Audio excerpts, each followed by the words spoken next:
Hello and welcome.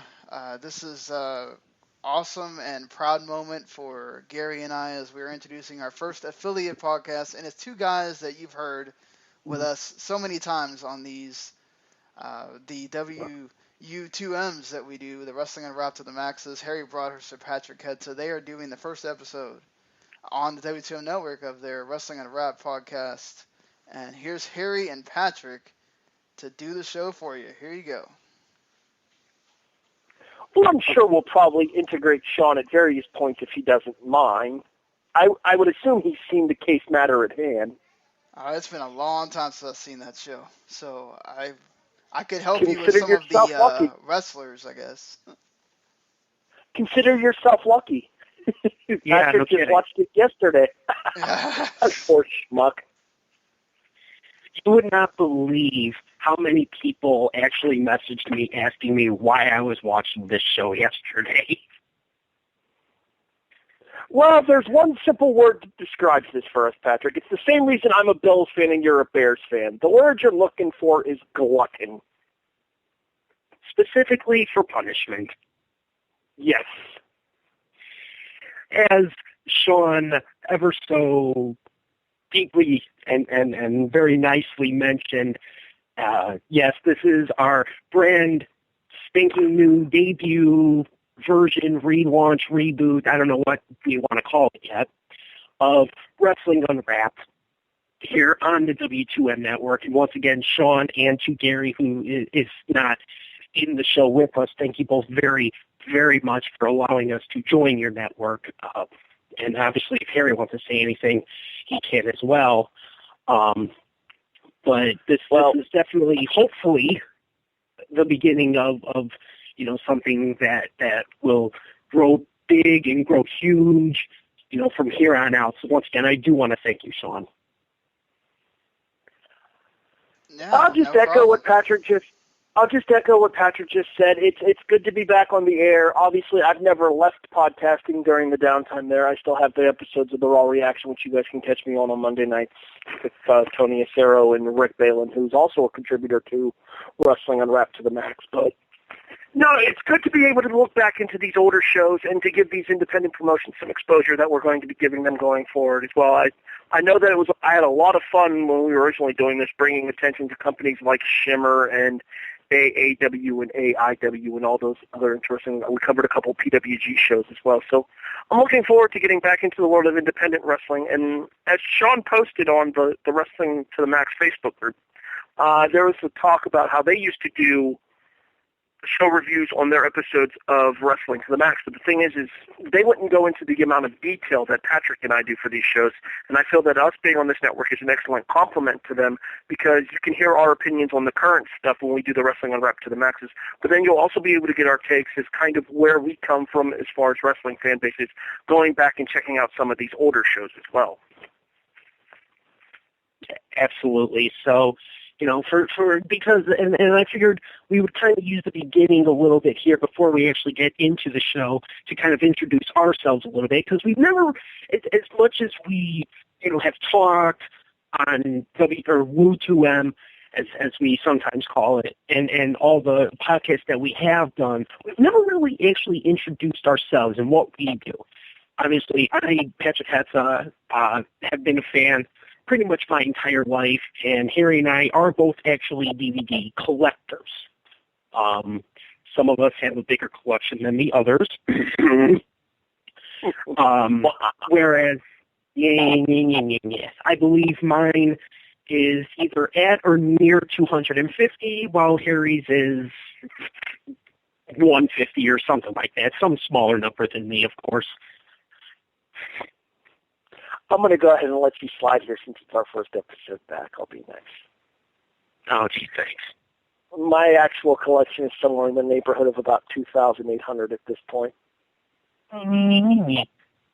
So, but we also did find that we do share, particularly with the WWE DVDs, a lot in common, and the show has also has allowed us to kind of introduce each other to companies we weren't as familiar with. So, obviously, as you could tell by, just what we've talked about here tonight and what fans have heard in the past. We're both absolute smart Alex. That's not going to change. In preparing for the start for this, I think we both ended up putting it as new network, new day, same time, same idiots. So that was your definition. I never called myself an idiot because, frankly, I'm above that. I'm at the very worst of the world. You never denied it, though. Okay, that's fair. Yeah, exactly. So if you agree with it, then you're agreeing with it. So, but I mean, Harry, any final thoughts that you want to mention before we actually get this kicked off? I'm actually stalling because I don't want to cover this show. Oh, suck it up, Buttercup. Jesus. Anyways, he introduced himself. I'll introduce myself. My name is Harry Broadhurst. I am the co-host here of Wrestling Unwrapped. Most of you will know me better from the Raw Reaction if you get a chance. We posted in the Wrestling to the Max group as well as in the Yes page, which, by the way, Sean just posted our link in the Yes page, too. If you're listening on the Yes page, I thank you very much. But anyways, back to what I was saying there. I have been a fan of wrestling since I was probably about 5 or 6 years old. I just turned 30 last year. I turned 31 in about a month. And so 25 years of my life have been dedicated to the sport of professional wrestling, be it as a fan or as an actively involved participant, which I have the honor to say that I am because I am the play-by-play voice of a local independent wrestling company around here, too. So it gives me the opportunity to not just talk about wrestling online while you guys are hearing our opinions of these shows and stuff. I actually get to call some young up-and-coming stars in the world of professional wrestling. Over the couple of years that I've been doing the play-by-play work, I've called matches for guys like Shark Boy, Chris Hero, Johnny Gargano, Matt Cross, people that are making their names on the independent scene, as well as guys like Hero, he was just coming off of his WWE run as Cassius Ohno when I got to call a match for him against the Reaper Matt Connard in Black Diamond Wrestling. So I have an affiliation with the business as an active participant as well as being a longtime fan. So I'd like to think that I kind of take a look at wrestling from the inside perspective as well as from the fan perspective. I can give you both takes on that here. We'll find out how much of that I can actually do once we get into the show. Speaking of which, why don't we actually talk about the show we're doing tonight? So how about that Bills game? Yes, we have to accept it. Although you did just pop Sean, so credit for that. Fine. We could talk about how the Bears lost again. It covers their picks. What else is new? So, yeah, we do have to get into this show. And originally we had the idea to start the Sunday before Christmas. So we figured we'll do a Christmas-themed show, a nice happy time of the year, a great time to be with family. And we figured, well, the Christmas restart ended up not working out. So we switched it to the first Sunday of the year. But we decided this will be the final, the end of the holiday season, as we'll keep the Christmas-themed show. And what better way to have a Christmas-themed show than by picking one of the absolute worst pay-per-views that the WWE, and yes, WWE, not ECW, ever put out. From December of 2006, why? We're covering ECW's December to Dismember. We are exactly 11 months to the day shy of the 10-year anniversary of this show. December 3rd, 2006, from the James Brown Arena, in Augusta, Georgia. I half expected probably rolling in his grave. I half expected Ernest the Cat Miller to show up. That would work. I mean, technically, I'm pretty sure he was, if he wasn't still signed to SmackDown at this point, he would have just left SmackDown. I'll have to check the dates on Ernest Miller's appearances inside of the WWE. Go ahead and continue here. Actually, isn't it my turn to talk with the results for this show? Well, kind of. Well, even before that, as you mentioned, December 3rd, 2006, smashed right in between Survivor Series and Armageddon, so they got no time to do anything with this one. And obviously, as we... Huh? What's real quick here, it's an exercise in stupidity. Not only is it smashed in between Survivor Series and Armageddon, it is literally the week before Armageddon. Armageddon takes place December 10th, 2006. So, yeah, as you will see tonight, this was not exactly a properly planned out show. As a matter of fact, I'm thinking half of this show was booked day of. And as you mentioned, it is the James Brown Arena in Augusta, Georgia, in front of 4,800 fans. 4,800 fans. And and yes, this one holds the distinction as being the only WWE pay-per-view with less than 100,000 buys at only 96,000 buys. Can you tell how much they really cared about ECW at this point? But, well, we'll get into our own discussion about things that could have been done differently about this whole thing, and that is actually our planned discussion for tonight. For those of you who don't know the Wrestling Unwrapped format, we usually discuss the show in its entirety, and in addition, we also take the time to speculate upon various things. When we originally did the show, our very first episode was Shimmer Volume 1, and our discussion was how has Shimmer affected the place of women's wrestling inside of the United States. Our discussion for this particular show will be how does the face of WWE ECW change if Paul Heyman does not leave immediately after this show? We'll talk more about that once we get to that point there. Go ahead, Patrick. Well, actually, I'm going to end up turning it right back over to you because, as we also always do here on Wrestling Unwrapped, when we do actually work with the pay-per-view, as we are tonight, we will be first giving out the kind of quick results about it before we actually go in depth, just to give you folks a little bit of a heads up as to what to expect over the next at least hour. So, as always, I usually have to wait for Harry. No, I'm actually good to go here, but you forgot to give the answer to our trivia question that you posted on the Wrestling to the Max Facebook group. Oh, no, I'm giving that later on when we actually get to that point. Okay, fair enough. All right, then let's go ahead and get into the results, shall we? As we mentioned, December to Dismember 2006, brought to you by the WWE ECW from Augusta, Georgia, at the James Brown Arena. Your announcers are Joey Styles and Taz. Now, I'm sitting here thinking to myself, how could they possibly screw up this pairing? Well, just you wait. Anyways. All right, so the quick results. Your opening tag match features the Hardy Boys from Raw defeating M&M from SmackDown. Wait a minute. In 22 minutes and 34 seconds, when Jeff Hardy pins John Morrison, Nitro, I think he was still Nitro at this point, yeah, with a Swanton Bomb at 22:34. Balls Mahoney defeats Matt Striker with the Ball Breaker, a.k.a. the Rydeen Bomb, at 7 minutes and 24 seconds. Elijah Burke and the Predator, Sylvester Terkay, defeat the FBI of Little Guido Maritato and Tony Mamaluke at 6:41 when Elijah pins Tony Mamaluke with the Elijah Experience. I was just about to say, the Elijah Experience would later become a double knee to the chest. In this particular instance, the Elijah Experience was a stroke. Excuse me. I coughed. Bad taste of TNA up in here already. Anywho. Was he Sean Daivari in the WWE or was he Causer? Actually, I think at this point he was just Daivari. Yeah, I think he was. I think he ended up being Sean in the WWE. Actually, I think it's the other way around. I think he was Sean on the Independents and Cosro in the WWE because I know he was Cosro when he was with Hassan.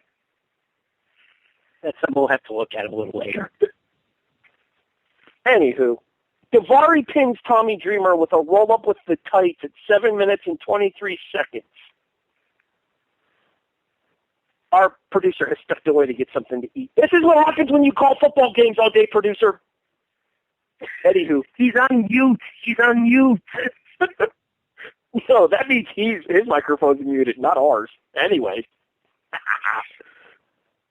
Kevin Thorne and Shelly Martinez. Okay, I have it listed as Shelly Martinez here in my results because that's what I know her as. Kevin Thorne and Ariel. To officially answer that, he was Daivari in WWE. He was Sean Daivari everywhere else. Wasn't he Cosmo Daivari originally, though? Yes. He did come in as a different name when he was doing the whole, whatever it was. Muhammad Hassan thing. Yeah. Yeah, I thought it was Cosmo originally because they were the strangers in a foreign land kind of gimmick. And I really thought that could have worked if they'd not gone full terrorist with it. Anywho, back to the show. Thank you, Sean. You're welcome. Kevin Thorne and Ariel defeat Mike Knox and Kelly. Okay, that joke's run its course. When Ariel pins Kelly with a choke STO at 7:44. And your main event sees Bobby Lashley win the ECW heavyweight title. Okay, the WWECW heavyweight title. Winning the Extreme Elimination Chamber match, because you know it's more important when the word extreme is in the title. At 24:45, last pinning the Big Show. We'll go into the individual eliminations as well as the screwiness surrounding this match when we get into the second half of the show. Thank you, Harry. It's what I do. And if I were on my old Blog Talk account, that's where I would hit my Mark Henry sound effect. Very, very funny. We need sound effects. By the way, Ernest Miller left the WWE in 2004. So you're way off. Probably a little far-fetched for him to show up in December of 2006. Oh, well. Anywho, yes, as Harry mentioned, nothing but top-tier talent tonight. Absolutely nothing but top-tier talent tonight. Oh, God. I think you are being way too harsh on this show, and I have a funny feeling our final ratings are going to reflect that. Probably.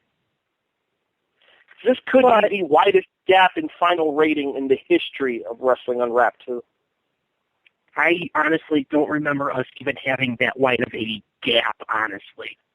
A single point here or there was probably about it. This one right here could be multiple points and probably will. Yeah, it probably will be.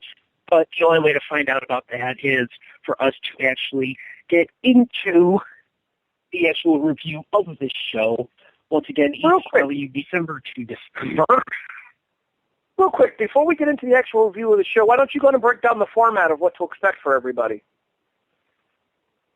That is true. We probably should. So obviously, once again, thank you, Harry, for the quick results of that. And then the way things usually work around here with us, assuming they actually work around here with us, we'll come to the first half of the show. And in this case, I think it's going to be, because I believe there's only 6 matches, so in this case, it'll actually be the first 4 that we'll cover. Then we'll take our intermission and use that as a chance to talk about the discussion that Harry mentioned earlier as what could ECW have been if Paul Heyman had actually gotten his way with the show and potentially not gotten fired on this exact night. We'll go into the final 2 matches because of the fact that the Elimination Chamber is far and away the longest match. Or actually, no, it's not far and away the longest match on this show because it's close with the opening tag match. After that, 2 minutes and 11 seconds. 2 minutes and 11 seconds difference bell to bell from what my timer read. 6:46 to 29:20 for Hardy's M&M. 151.18 to 216.03 for the main event. And there you have that. Like I said, we're very much a show of specifics, even though it won't seem like it tonight. But we do actually keep track of these things. And once we're actually done with the show review, we kind of go into our personal part of the show. Don't take that the wrong way. Where we will give our opinions, best match, worst match, as we mentioned, also a show rating, but we'll also have our cash and our trash of the show, which will be kind of what are the hidden gems, something not overtly outstanding, or something, that isn't beat into your head, that we find to be a hidden, real good point of the show. And then there's the trash, which is, as you might imagine, the complete opposite of that. And what we find to be the absolute worst aspect of this show and of this DVD, which after we do mention finishing the show, I did have an opportunity to watch the special features of this show. They're not much better, but we'll give them a mention.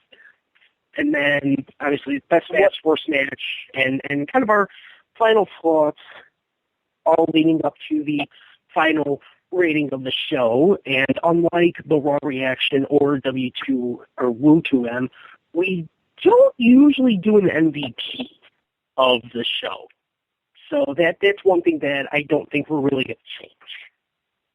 Am I missing anything here? Are you even there?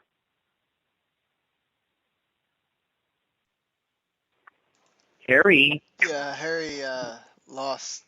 We lost him on the phone. Here he is. I'm back. Great. I don't know what the hell just happened. That's okay. I had a Skype call pop up on my phone. Ugh. Anywho. So, what was the last thing you heard? I heard you introduce the full show and the fact that we just don't do an MVP, comparatively speaking, towards how we do the final reaction for the Raw reaction or for WU2M. So, actually, you've pretty much heard everything. So, I did hear pretty much everything. Yeah. So, we won't really be doing an MVP, especially with the fact that when we get to compilations and things like that, it's kind of hard to have an MVP. So we will kind of just give a final rating of the overall product, in this case the show and the DVD. If we do compilations or things like that, we'll give a rating of the entire compilation and a rundown of the entire compilation, which sometimes can be lost. And since we do cash and trash here, which, by the way, the way that we used to describe cash and trash was, imagine you have a wrestling vault, and you can only store one thing from every show in that vault. Cash would be what would be the one thing from the show that you would want to store in that vault. And trash would be what would be the one thing on this show that you would get rid of, so that way no wrestling fan would ever have to see it again. So, obviously, I think that pretty much sums up everything in the way we kind of run our show around here. Well, since we do cash and trash for this particular show, we don't really have the need for the best and worst moment of the show because we kind of cover that in cash and trash. Therefore, our final reaction is really just our grade. There you go. I think we could qualify it because I think we'll be able to get away with a best and worst match and a cash and a trash just because I already know most likely what all four are going to be for me. So possibly we could do both. Well, it doesn't necessarily have to be a match for cash and trash. It can be, but it doesn't have to be. Like one of the shows that we did, the audio quality on the show for the entirety of the show was just garbage. And we pointed that out for our trash. Like, would it have killed them to get a better microphone? Yeah. Or in my case right now, would it have killed me to get a better cell phone that doesn't hang up on me in the middle of the conversation? Might help too. Ugh. Anywho. Shall we? I know you're dreading this coming to fruition, but let's do it. Ladies and gentlemen, we're back! Wrestling Unwrapped, episode 1B, kind of. ECW December to Dismember officially starts now. As Harry just mentioned, this is, once again, ECW December to Dismember on Wrestling Unwrapped here on the W2M Network, our debut episode. And we are coming from the James Brown Arena in Augusta, Georgia, and our opening contest, a one-night-only return tag team match, I think is probably about the best way that we could describe it, because it's two tag teams that are returning to be a team and facing off for one night only, as it is Matt and Jeff, the Hardy Boys, or Team Extreme, if you listen to the ring announcer, Justin Roberts, facing off Which, against by Mercury. the way, nothing says ECW like Justin Roberts being the damn ring announcer. I would have Wouldn't taken it Tony kill Chimmel. Regardless, would it have killed them to get Steven DeAngelis? I can't imagine his asking price was that high. That's what I was wondering, is would they want to pay when they have a current employee? They could have signed him for cheap. Hell, I'm sure he wasn't making that much working for whatever the hell Hardcore Homecoming was. I would imagine Shane Douglas wasn't footing the bill much there. At least I think Hardcore Homecoming was Shane. Regardless, let's get into the first Homecoming match. was also a year prior. Hardcore Homecoming was a touring event. Oh, by this point it was. Yep. Anyway. I would know. I have a couple of them on DVD. I'm sorry. Well, you know, gluttony. We talked about it earlier. Exactly. And the Hardy Boys facing off against Mercury, Nitro, and at points of this match, Melina, MNM. Because nothing screams ECW like a team from Raw and a team from SmackDown, folks. You know, I'm reading J.D. Dunn's review of the show to refamiliarize myself with some of the aspects of it, because unfortunately, due to my schedule, I didn't really get a chance to rewatch the show. I have seen it multiple times in the past, though. And one of the things that J.D. says at the very top of his review is that would it have killed them to bring in a couple of independent talents and given them this spot to open the show, much like Paul would have done himself on the original ECW shows.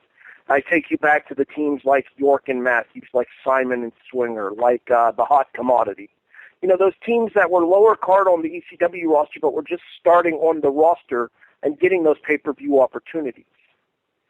The answer to that question is yes. For a liability's sake, it probably would have been a bad idea for them to go outside there. But at the same time, when you have other people on your roster who don't get to be involved in this show there, bringing outside talent in tells the audience right from the very start of the show, no, we don't care about any of these jackasses. But at the same time, technically they did do, granted through an outside means, but they did do exactly what you asked. Because of the fact that Joey Mercury's in this match. And he wrestled right at the tail end of ECW under Joey Matthews. And he was never a top-tier guy. So even though it's through a backwards means, because of the fact that he was already with the WWE, they did exactly what you just asked them to do. No, they brought in one of their old members in Joey Matthews, and then they brought in three guys who had nothing to do with ECW at all. I'm almost thinking that you could have taken three guys from OVW or whatever the hell they were calling their developmental at the time and given them a possible opportunity to shine and show their stuff for the ECW fan base here. That is true. You could have done that as well. There's like so many ways that you could have improved the quality of ECW really without even attempting to attempt. Like this is like for them to do this bad, they had to actually attempt to do this bad. You know, like we said, starting off with a Raw versus SmackDown match when, you know, it's supposed to be ECW's, you know, big, you know, moment here, their moment to shine, and you're just bashing them over the head with, no, you're going to like everything in this company, whether you like it or not. And you know what the thing about that is, too, for me? Is the fact that, yeah, it was great to see M&M reunited here. It was great to see Joey Matthews and back in ECW. But at the same time, these teams would go on to be involved in the 4-team ladder match the very next week in Armageddon that, A, blows this match out of the water, and B, pretty much ends Joey Mercury's career in the WWE for about 4 years. And for those that don't know, at Armageddon 06, there, like you said, would be a 4-way ladder match. A spot would go wrong, and Joey Mercury's face would end up pretty much exploding. I remember watching that in BW3 with a group of friends and sitting there watching as his face is bleeding all over the canvas and actually physically pushing the bowl of the buffalo chips that I had in front of me away from me because I was almost nauseated at the amount of blood loss. Yeah, that's definitely one of the more gory, I think, moments, possibly in like WWE history. If you haven't seen it yet, you can YouTube it if you want to. I would imagine we could probably get a link up on the Facebook group. Which, by the way, where can they find us on Facebook, Patrick? Well, they can find us at facebook.com/wrestling unwrapped. They could also find us at on Twitter at WU Off the Shelf. Still haven't been able to improve the quality of that name. And then, of course, you can find W2M Network on both a page and in a group, facebook.com/ I believe it is Wrestling to the Max. So, and then plenty of ways to get a hold of it. The radio network one is W2M Network. But to the point that I was making, we can post a link to the Joey Mercury injury from Armageddon on the Facebook page for Wrestling Unwrapped. But be forewarned, it is incredibly graphic. And if you have a very weak stomach, I highly advise that you not watch it. It's for me, I actually legitimately rank it up there with Sid's leg break as something that its viewer discretion is very strongly advised, because it is not a pretty thing. Absolutely agree. But getting back to this match, even though this match was like the length of Gone with the Wind, at being, I believe it was north of 22 minutes. It seems like Eminem did. Thank you. It seemed like Eminem was doing absolutely nothing but trying to cheat, and for pretty much the entirety of the match. And it seemed like it was meant to be kind of a spot fest, but they didn't really have the spots to fill a spot fest. You know what I think it is? They gave them too much time to work with here, and they weren't ready with each other's styles and each other's movesets to be able to go 22, 23 minutes. Whereas if they'd have cut this match down towards, say, I don't know, cut it down closer to, say, 15, 20 minutes, probably closer towards the 15 mark there, then you have a definite, excellent chance at these two putting on a match that everybody remembers. The problem is, by cutting, 7 or even 5 minutes off, you're cutting this pay-per-view even shorter than it already is, because this pay-per-view had a 3-hour window, and it still only made 2 hours, 16 minutes of, or 2 hours, 17 minutes of a pay-per-view window, which is absurdly short, even by WWE standards. Yeah, you can pretty much set your clock by the fact that back then WWE pay-per-views went off the air at 47 or 48 after the hour, whereas this one right here, as you mentioned, I think was off the air no later than like 10:18 p.m. Exactly. So it's the sad part is that this probably is a qualifier for match of the night, but the problem is it's not that good of a match. It just seemed slow. It seemed boring. It seemed plodding. It seemed like they pretty much told the two teams, okay, Hardys are winning, go out there and fill 20 minutes at least, please. You can do whatever you want. Yeah, just don't get anybody hurt. Save that for the ladder match next week. Exactly. And as you mentioned, it does end when Jeff Hardy swanton bombs, actually both of them. And yes, it was a stack swanton. They couldn't have laid the members of M&M next to each other. No, they had to put them in almost the missionary position on top of each other. Not that we have any problem with the missionary position here at Wrestling Unwrapped. You said it, not me. Oh, no, we're just not allowed to swear a whole lot. Other than that, we can pretty much say what we want to. Well, there we go. But although I don't imagine that Sean wants us going off on any Hogan-inspired rants. Imagine that's a quick you way can to talk get about it. I mean, if you want to, go ahead. I mean, if your problems with the missionary position are your own. I particularly don't have any Harry's problems with the the only one missionary with position. problems here. Sean's married. I have a long-time girlfriend, Patrick. What's your excuse? I only mentioned it. You're the one that's starting to go off about it. Can we get back to the show, please? I was trying to. Let's. Jeebus. So, but to actually be serious, they couldn't have just laid them next to each other. They had to pick the most awkward way for that move to be hit. No, the most awkward way for that move to have been done would be to put them in the 69 position. Moving on, Hardy's win. Which, WWE love to do at certain points in their history. So That is true, actually. I love that the producer's just randomly chiming in whenever he feels appropriate. It's like Jimmy Christopher all over again up in here.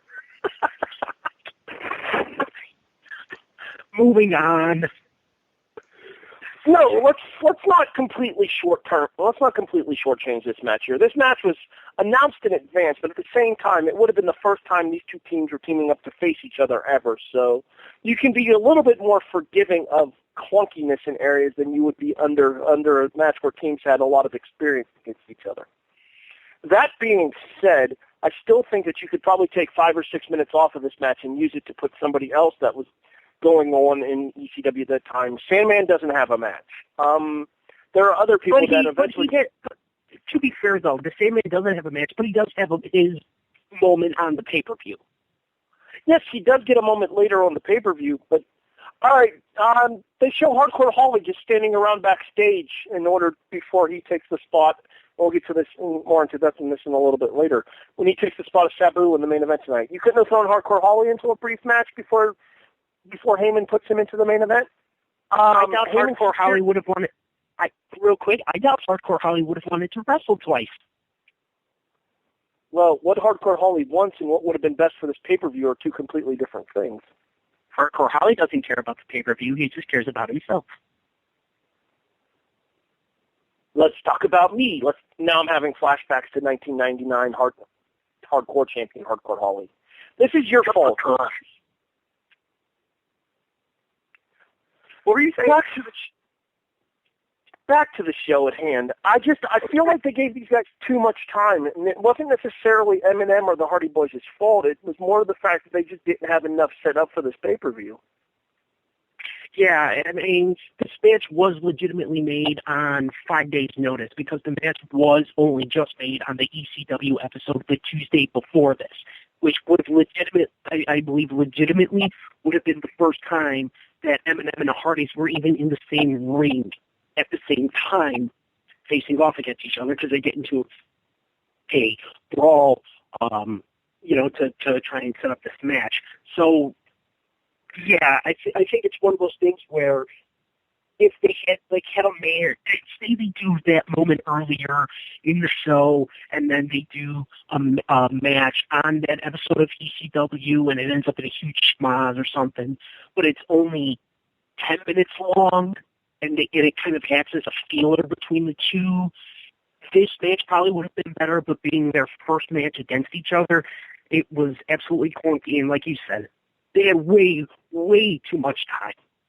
22 minutes is a main event spot, or like a really high-profile match. See the first ever NXT WWE Network special. They had, I believe, 25 minutes, but they held up their end of the bargain. In this case, M&M and the Hardy Boys are good. They're not 22 minutes with no stipulations and no gimmicks good.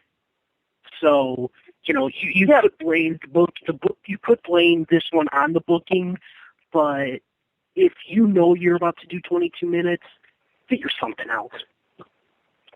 Well, just as importantly to what you were saying there as far as the opening spot here, to put this into perspective, the very first original ECW pay-per-view, many considered the big match going into that pay-per-view to be Sabu and Taz for Barely Legal 1997. Yeah. Sabu and Taz got 17 minutes and 47 seconds. This match had almost 5 more minutes than that match did, and that match had 2 years' worth of build-up before it finally happened. Exactly. So, like I said, I don't necessarily think that you can put the blame for this directly on the Hardys or M&M, but at the same time, due to the fact that they had as much time to work with as they did, and what they did with the context of their match was what it was, you have to say this had to be classified as a disappointing way to start the show. It's not a bad way to start. Underwhelming, perhaps, would be the word I'm looking for. I think that would be better, because this isn't a terrible match, but it's not as good as if they had some time to build and some matches against each other where you put it on Raw or SmackDown or on ECW's TV show, to build up a little bit. Then you can finish it off with a 22-minute, tag team match once they've gotten comfortable with each other. But to do a 22-minute match on 5 days' notice, no, that's not going to work. It really isn't. And I don't know of any company that would ever do that besides, WWE. Well, it strikes me as a very WCW thing to do. Yeah. But I think now we actually have gone on far, far longer than this match actually deserves. Now comes the hard part of the show. So, not necessarily. This match does feature the best line of the night. And what would that match be, Harry? You're the host. You break down the matches. I just get to do the matches. I get to do the funny lines. Oh, I'm play-by-play, your color? Pretty much. Bobby Heenan, you ain't. You're no Jim Ross, buddy. What was that? You heard me. No, actually, I didn't. I said you're no Jim Ross. Now continue the show. I never claimed to be. Oh, God! I don't want to. We're getting dude. But fine, if you really want to talk about it. The next all I'm saying is you have to question somebody that wants to sit on his own face. We're getting to that moment. So our next match is an Extreme Rules match. We'll get to that. Being Matt Striker versus Balls Mahoney. And I'm sorry, Sean. Yeah, we actually have to say balls right now. I don't have a choice in this. Yeah, we have been told that we weren't allowed to say balls, but unfortunately we have to say balls for the sake of balls. When did I say you couldn't say that? I just said you couldn't say what are known as the common dirty words that you're not supposed to say. As George Carlin would mention, the 7 words you can't say on television. Yes. Okay. Those. Our producer, ladies and gentlemen. But it is Balls Mahoney versus Matt Striker in an Extreme Rules match. What kind of Extreme Rules match? Extreme Enforcement of the Rules match. It's NWA all up in this biatch.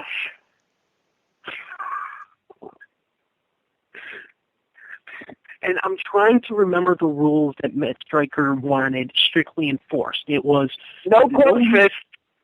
Okay. No going off of the top rope. No gouging of the eyes. No throwing over the top ropes.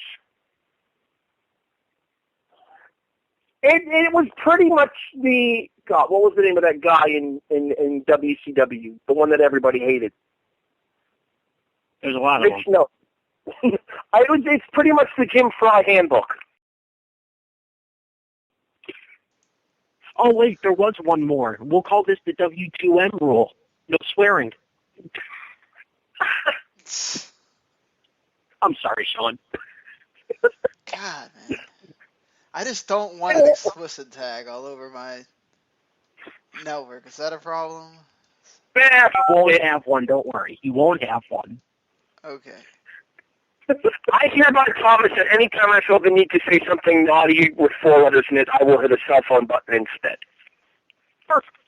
That works fine. All right. So, but I do have to say one word. This one is allowed on TV, though. You can sum this match up in 5 words. Everyone, stare at my ex.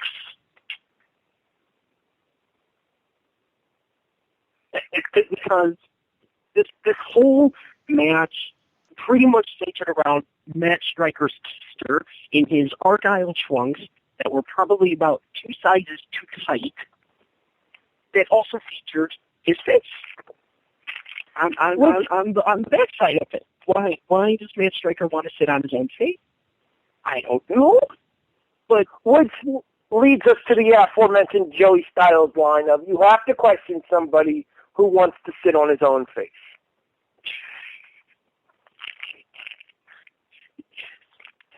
I like Matt Striker as a commentator. I really do. But as a wrestler, yeah, you'd have to say he made some decisions that made you question himself.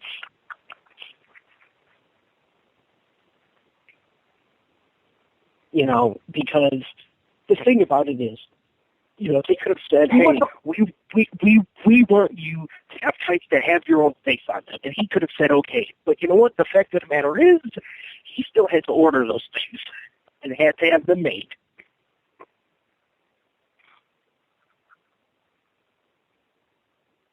I will say this much.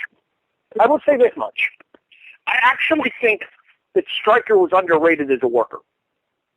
He was a way better manager than he was a worker. But I honestly feel like he was one of those old school guys that was able to get heat even in the cheapest ways possible.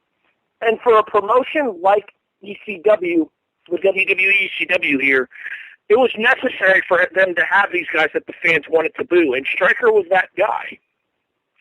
Yes. Yeah, there's no question about that. And I think possibly the best part about this is that he has a moan. He insists that Balls Mahoney follow an extreme enforcement of the rule. I think that's what ends up happening. It ends up biting Stryker in the butt, and he ends up losing. And I think that's one of those things where it actually did work out. You know, and people could say, oh, you know, they're burying the talent here, having somebody like Balls Mahoney beat Matt Stryker.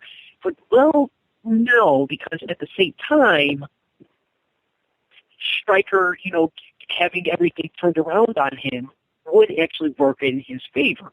Because, you know, he can sit there and have a moan, oh, woe is me, blah, blah, blah, woo, woo, woo, to all this cheating and everything, and then he ends up getting his comeuppance.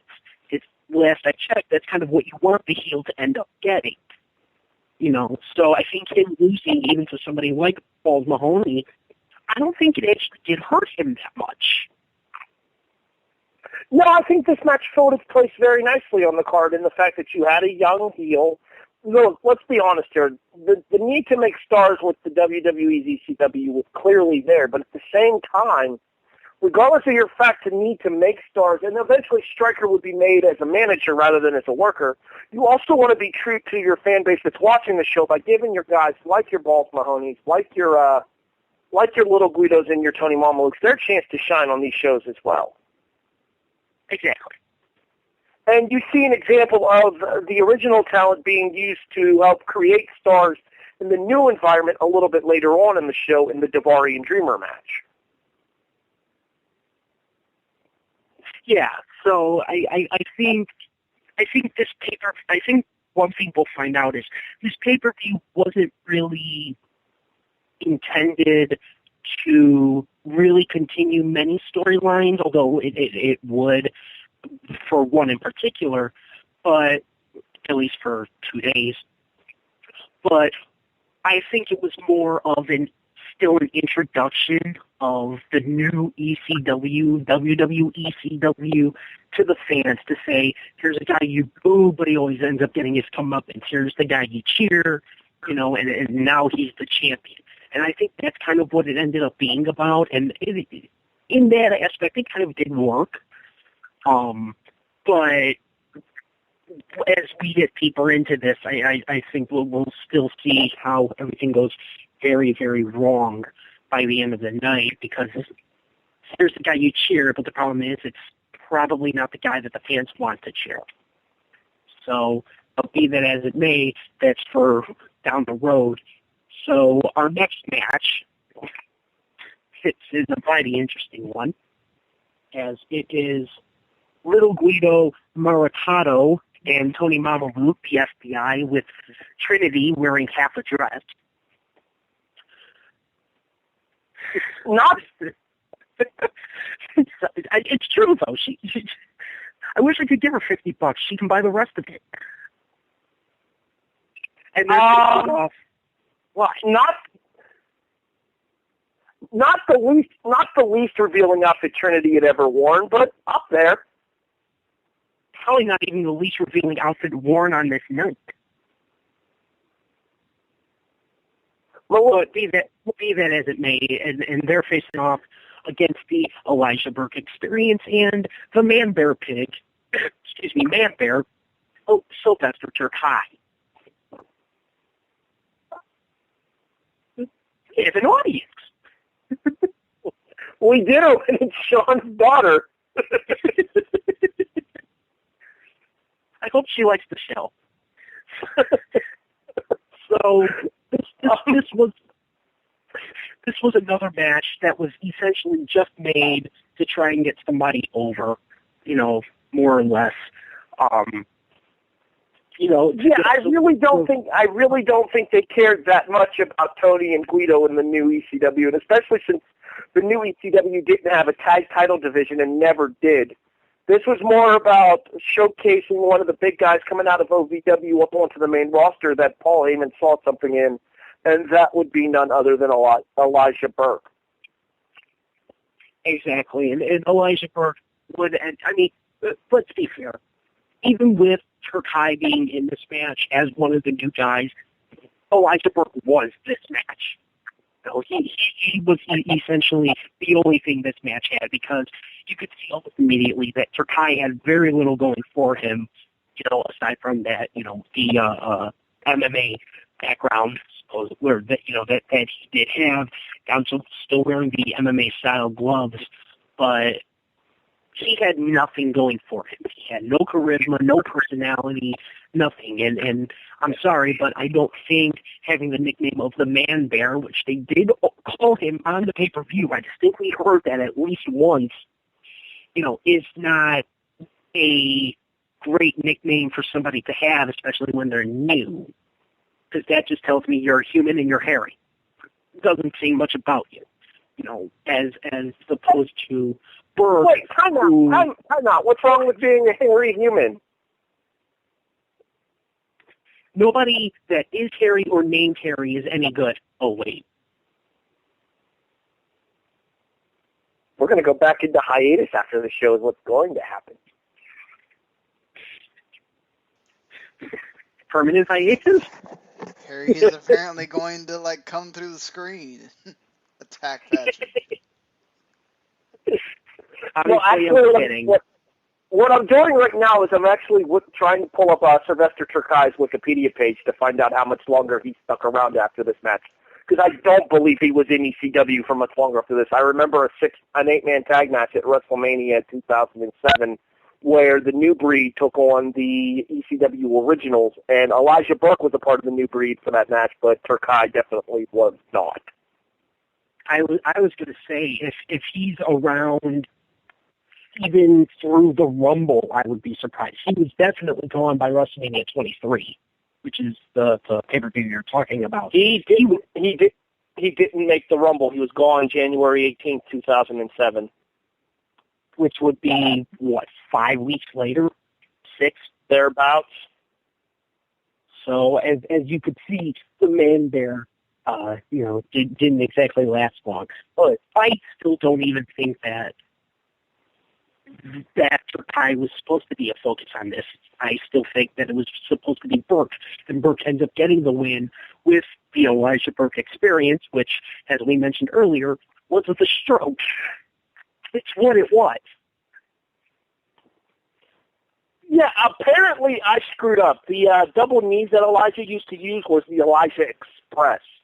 It later became the Elijah Experience, or the DDE, the D'Angelo De Niro Express or Experience in TNA. But The double knees was actually the Elijah Express, whereas the stroke was the Elijah Experience.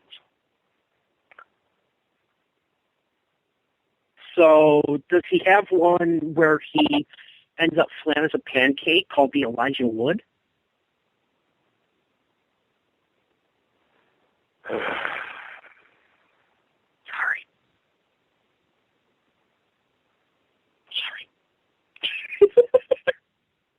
The dead air speaks for itself.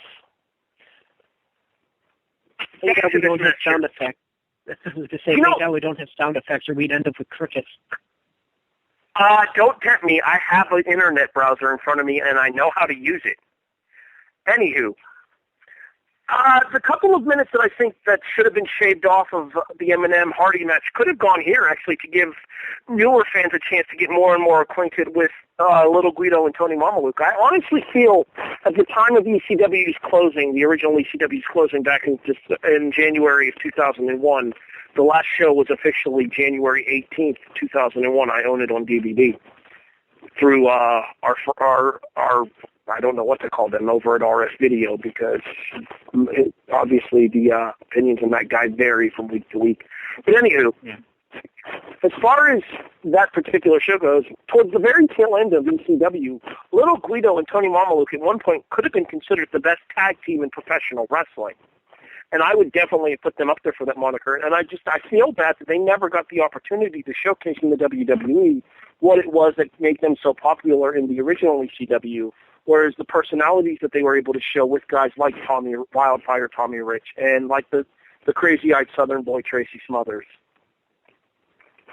The WWE ECW version of the FBI was just so neutered compared to the ECW version that they never really had a chance.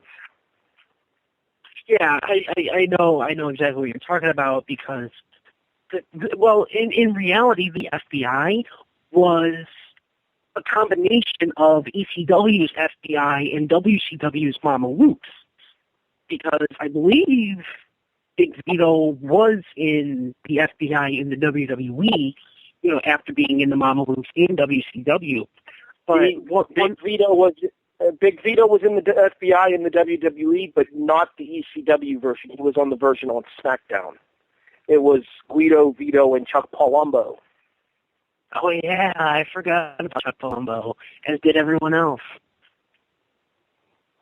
I know a lot of people that would like to forget more about Chuck Palumbo. I do too, trust me. No kidding. But I think this match above all, though, kind of, I'm trying to figure out how to word this, because it was about this point that I realized the biggest issue that this pay-per-view had, and if anybody was actually going to be negatively affected by it, it was the FBI, and that was the fact that this crowd was dead silent for almost the entire night. Because at one point, Little Guido goes for a hot tag to Tony Mamaluke and gets it, and Mamaluke comes in like a house of fire, and goes to take out both. And I think Little Guido does end up helping in trying to take out Turkai with a double drop kick to the knees, and then I believe another drop kick to Turkai's face, knocked it out of the ring, and Mamaluke got absolute crickets. This crowd did not react to a thing that Mamaluke and Little Guido did. The only thing that they really did react to was Trinity wearing half of the dress. And if that's the high point of the match, you guys are in trouble. And it sucks because Little Guido and Tony Mamaluke, like you mentioned, are incredible wrestlers when they're really given the chance. But in this case, they were nothing more than enhancement talents at Turkai and Berg, and obviously would end up fighting half of them in the ass when Turkai is gone 6 weeks later, and it really doesn't help Berg that much, using enhancement talent. If anything, it seems like he should win by the skin of his teeth, being an arrogant, cocky heel like he is, and coming out, with so much bravado to him, and to his credit, he's, great on the mic. Obviously, you would end up having one huge enemy that would end up becoming I believe, 4-time world champion, although he doesn't want to mention that now. But when you're coming out, it seems like that's the kind of guy that's win by the skin of your teeth, not clean as a whistle in the ring. And when you don't have that many tag teams and you're trying to have Turkai and Burke at this point be a tag team, beating the FBI clean as a whistle, you know, with the Elijah experience in the middle of the ring really doesn't help anybody. See, I disagree with the fact that Elijah should have stood tall at the end of this match, because I honestly feel like this was an excellent showcase for Elijah to pick up a win in order to help legitimize himself in front of the ECW audience. That being said, I think they went about this the wrong way in the fact that it was only 6 minutes and 41 seconds long, the shortest match on the show, and any opportunity that they would have had to make Elijah a star at the expense of this match was wasted when, as you said, the crowd completely gave no craps whatsoever. In order to help use a match to make somebody a star in the fans' eyes, you have to have them emotionally invested inside of the match. And this match had no emotional investment from this crowd at all. And to be honest, most of the rest of the card could say that about this entire show in general.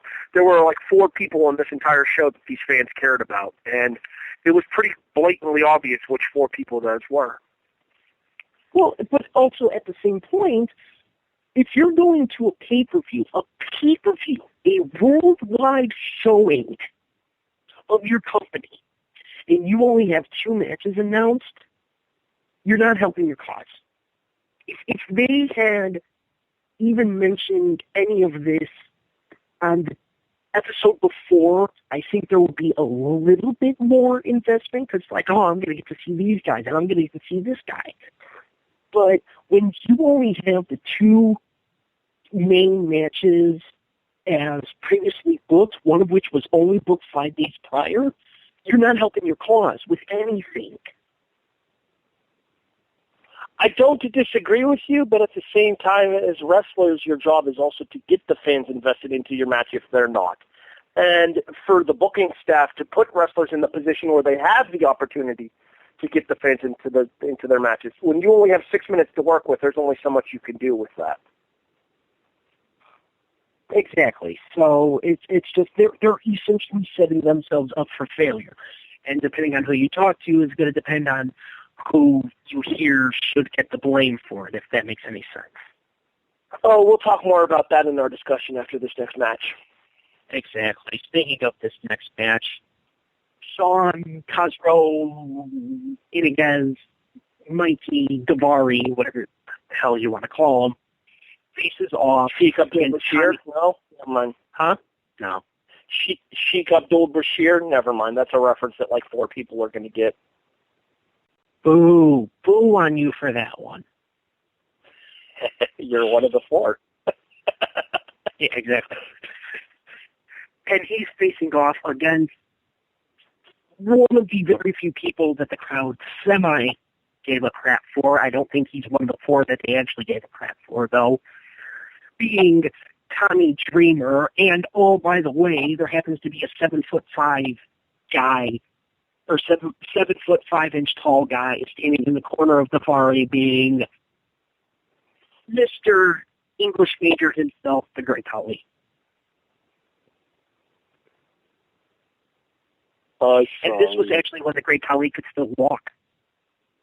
Yes, that short 2-week span where he was actually mobile. Exactly, because I could actually see his knees bend. No, the thing about Khali here is, and obviously Khali was sent to ECW after he flamed out on SmackDown, and then Raw, and then SmackDown again. But the thing about Khali folks, here, real quick, remember, folks, this is one of the very, very, very few men that have got the honor and privilege to say they pinned The Undertaker clean in the middle of the ring, no question asked. One of the and that was about a year and a half prior. And that was only a year and a half prior to this. And he flamed out after that.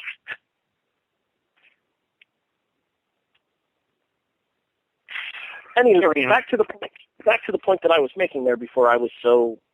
Well, I guess it was succinctly interrupted because you did have a point for interrupting me there. The point that I was making about Khali here is that Khali was out there to make Daivari look more intimidating by proxy, but think about that there is what Patrick just said in regards to Khali being one of the few guys to hold a clean pinfall victory over The Undertaker. And he's out there to basically make Daivari look like a threat. That's not going to do Daivari any favors, and it's damn sure not going to do Tommy Dreamer any favors in the fact that Dreamer's out there, yeah, he's facing 201 odds, but Khali gets sent to the back during the course of this match, and Dreamer is still outsmarted by Daivari when he gets rolled up with the tights for the pinfall at 7:23. Khali is barely behind the curtain and the pinfall happens. I'm not even sure that he was behind the curtain when the pinfall actually occurred because it was so quickly after the Great Khali got ejected. But this is, like you said, we mentioned it with the previous match, setting yourself up for failure.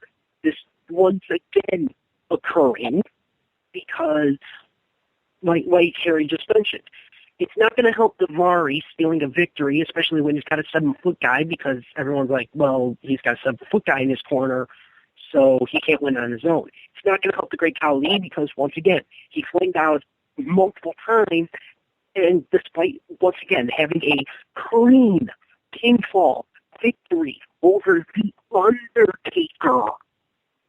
And now he's out there now as a second to a man who he probably takes dumps bigger than. And Tommy Dreamer is forced to be the sucker in all of this and take the pinfall walk. It's damn sure not going to help him. So, once again, nobody wins. You know what the thing about this match to me would be? And here's my honest thought about this whole scenario here, is that I honestly feel like Daivari and Dreamer could have gone on at this show, and you could have done the exact same thing you wanted to accomplish. Daivari beats Dreamer, albeit dirty, and you make Daivari look like a bigger deal in the process. And then you have Khali come out while Dreamer's making his way to the back and pre-bomb him on the stage like he does. You make Khali look like a threat in ECW by him laying out an ECW favorite in Dreamer. Dreamer looks like he got screwed by Daivari, so it's a way to easily continue that program.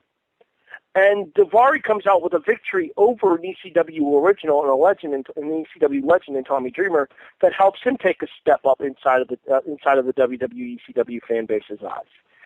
So you can kill 3 different birds with one stone there, rather than having Khali out there for the entire time and then getting sent to the back, which led immediately into the finish. But I think one of the other things is everyone's kind of asking the same thing. What the hell is Great Khali even doing there?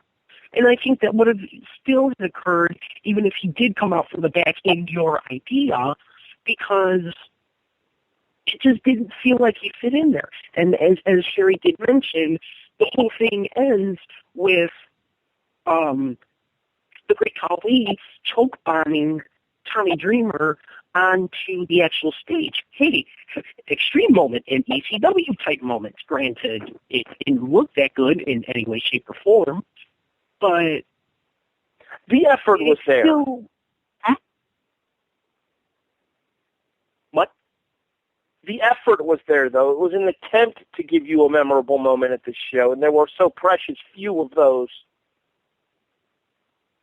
I think the problem even with that is the fact that they then took so long after, doing the, and it's a term that I hate to use, but it's one that I use now because it's absolutely true, is when the commentators use what's called the Owen voice, and they're doing it for this, and Tommy Dreamer is saying, I can't feel my feet, and then he ends up walking out.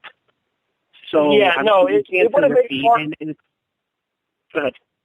No, go ahead and finish your thought there, but I have something to touch on about you saying about Dreamer not being able to feel his feet and then walking out there.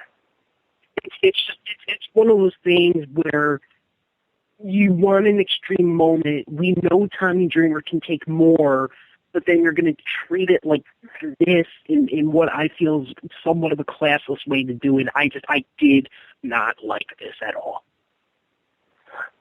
No, what you do here is you have Dreamer get tree bombed on the stage, and that's the actual name for his double choke bomb. It's always been called the tree bomb. I don't know why, it just is. You have Dreamer get tree bombed on the stage. You have Dreamer get stretchered out, and then you have Dreamer come out at the start of the episode of ECW, or right after the start of the episode of ECW, because you probably start the new episode with Lashley as your champion. You have Dreamer come out, and you have him eventually say that he finally got the feeling back in his feet there, and he wants to make Khali pay for what he did. You have Khali look impressive for taking out Dreamer to the point where Dreamer has to be stretchered out. And then you get Dreamer looking like a badass on the next episode of ECW on Sci-Fi when he's able to walk out on his own power and challenge the guy who laid him out. Or you could even quash this whole thing immediately and not have Dreamer say, I can't feel my feet. That's all you needed. It's seriously all you needed, and he could have looked like a man he's still walking out of there.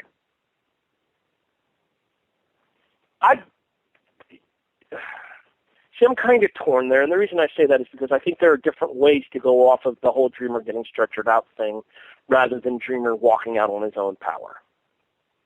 Have Dreamer come back on ECW in an ambulance walking out the back of it? I've seen that somewhere before. I feel like I have too. Oh well. I'm sure it's not important. Speaking of not important, before we get to the next match, it's actually intermission time. Thank God. So, according to our producer, we sit at about 70 minutes into the show. For those of you who are just listening for the first time, first of all, we welcome you aboard. Second of all, we'll let you know now that we tend to run a little on the lengthy side at times. We usually end up going about 2.5 hours per show. Hopefully what we'll be able to do here, and I know Sean was talking about setting it up for us the same way he sets it up for W2M, was to put in the talking points for the various things in the show there. So you'll have the first half discussion, Mark. You'll have the intermission discussion that we have, the second half, and then obviously our big wrap-up. Because our wrap-up all kind of ties together with Cash Trash, Best Worst, and then our final rating. But, so I'm just letting everybody know that you are listening to Wrestling Unwrapped. I am Harry Broadhurst. He is Patrick Ketchud. The man behind the ones and the twos for us tonight is Wrestling to the Masses, Sean Garmer, although I think he stepped away again. And now let's go ahead and get into our intermission discussion. As Harry mentioned, it is kind of something that we did want to discuss as we've kind of essentially been rebooking this whole show, and with what would end up happening after the show with Paul Heyman being fired, we were almost wondering what would have happened if Heyman never got fired, and not only not got fired, had actually gotten his way with wanting to book ECW his way. And I believe it has been said that Heyman originally wanted to book ECW, well, the original ECW, and then he wanted to book the WWECW as a similar premise to Ring of Honor, where it was a bit grittier and a bit more real in the matches. And that's kind of where he was trying to go with having Burke and with having Punk and guys that really could go and had kind of an indie cred.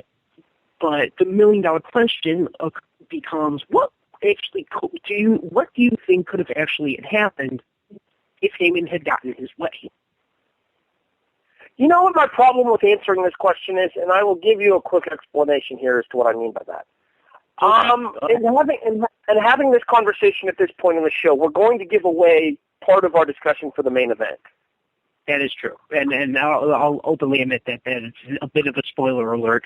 We are going to talk about it because I know exactly what Harry's going to talk about.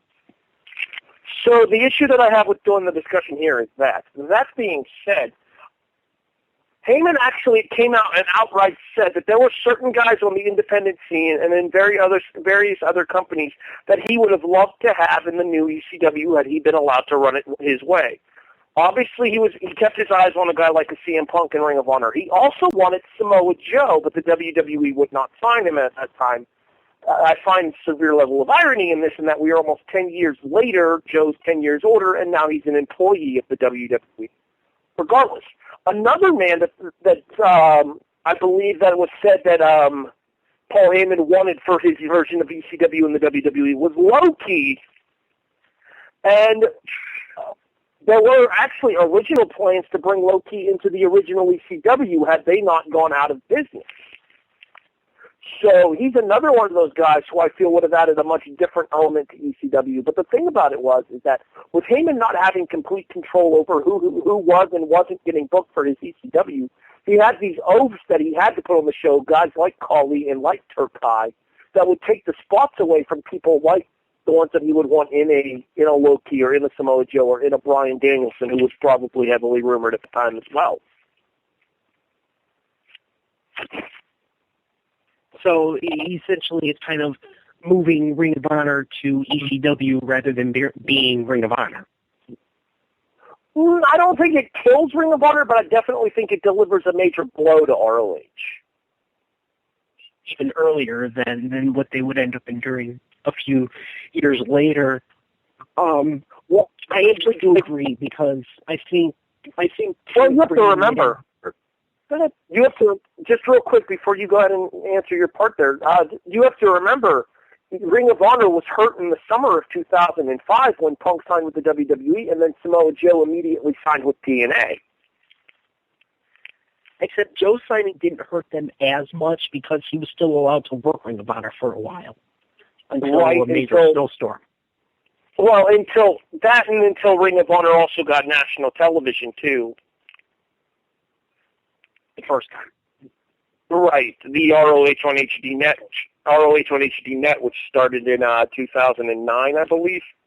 TNA talent could work the ROH shows as long as they weren't featured on ROH television. Once ROH got the television, then TNA talents weren't allowed to work on it. But we're getting away from the discussion point at hand, so go ahead and get your thoughts on Heyman here real quick. But I did like Heyman's idea, which essentially was the idea that he had right at the end of the original ECW, which was looking at, in a rough sense, rebuilding the roster. But rather than it being hardcore wrestlers like New Jack or like RVD, like the Sandman, you could build it on newer, younger guys who could absolutely go, like a Chris Hero, like a Loki, like a Samoa Joe, like obviously CM Punk and Paul Heyman would end up working together, 4 or 5 years later, as we will see later tonight.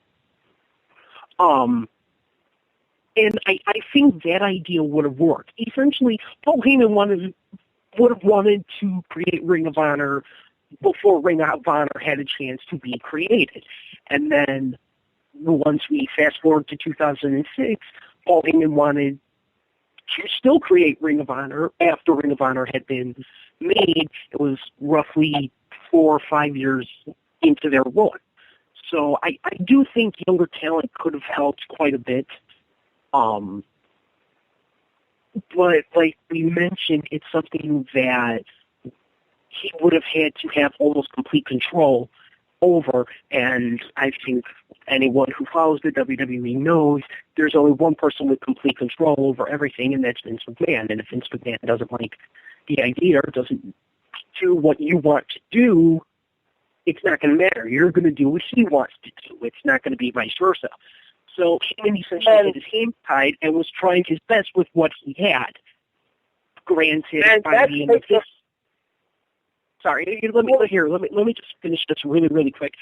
Heyman was trying the best with the hand he was dealt, but the problem is that somebody else was still playing his cards for him, as we were learned by the end of this night. Well, just as importantly, you mentioned that the only person that has final say over what went down back then was Vince McMahon, and that implicitly ties into our main event in regards to what goes down with the Bobby Lashley walking out of the Extreme Elimination Chamber as the heavyweight champion. Because Paul Heyman, when he originally presented the card and the rundown to Vince McMahon for the show, Lashley was not walking out of the Extreme Elimination Chamber as champion. CM Punk was. So Punk actually was telling the truth in his tight box. He was a Paul Heyman guy. Paul Heyman saw something in him. Not to mention, we mentioned earlier that there being only like 4 guys that the crowd actually cared for in this. 2 of those guys are in the main event. One is Rob Van Dam, which they didn't want to give him the belt, and the second one was CM Punk. And so one of the other guys that the crowd cared about was supposed to be in this match and got taken out before it, which I believe happens around this point. I think it's right after the Daivari Dreamer match that Sabu gets taken out. And obviously we'll kind of end our discussion there and get back to the pay-per-view anyway, since we wanted to bring up that part as it is here on Wrestling Unwrapped as we cover ECW's December to Dismember, the only WWECW Pay Per View of all time. And Sabu was taken out. Sabu was taken out before this match. Hardcore Holly was announced as the replacement immediately afterward. I don't know why, but the timing on that seems a little weird. I'm going directly off of JD Dunn's review from 411 Mania. Okay. I mean, that absolutely works for me. It seems like it should have been one match prior, like it should have been around the Daivari Dreamer match rather than this next match, which is a mixed tag team match. It's Mike Knox and Kelly, Barbie blank.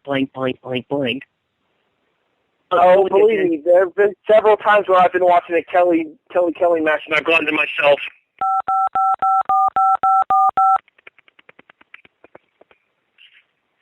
I told you I was match makes my mind. Yeah, exactly. Watching a Kelly match makes my head go blank.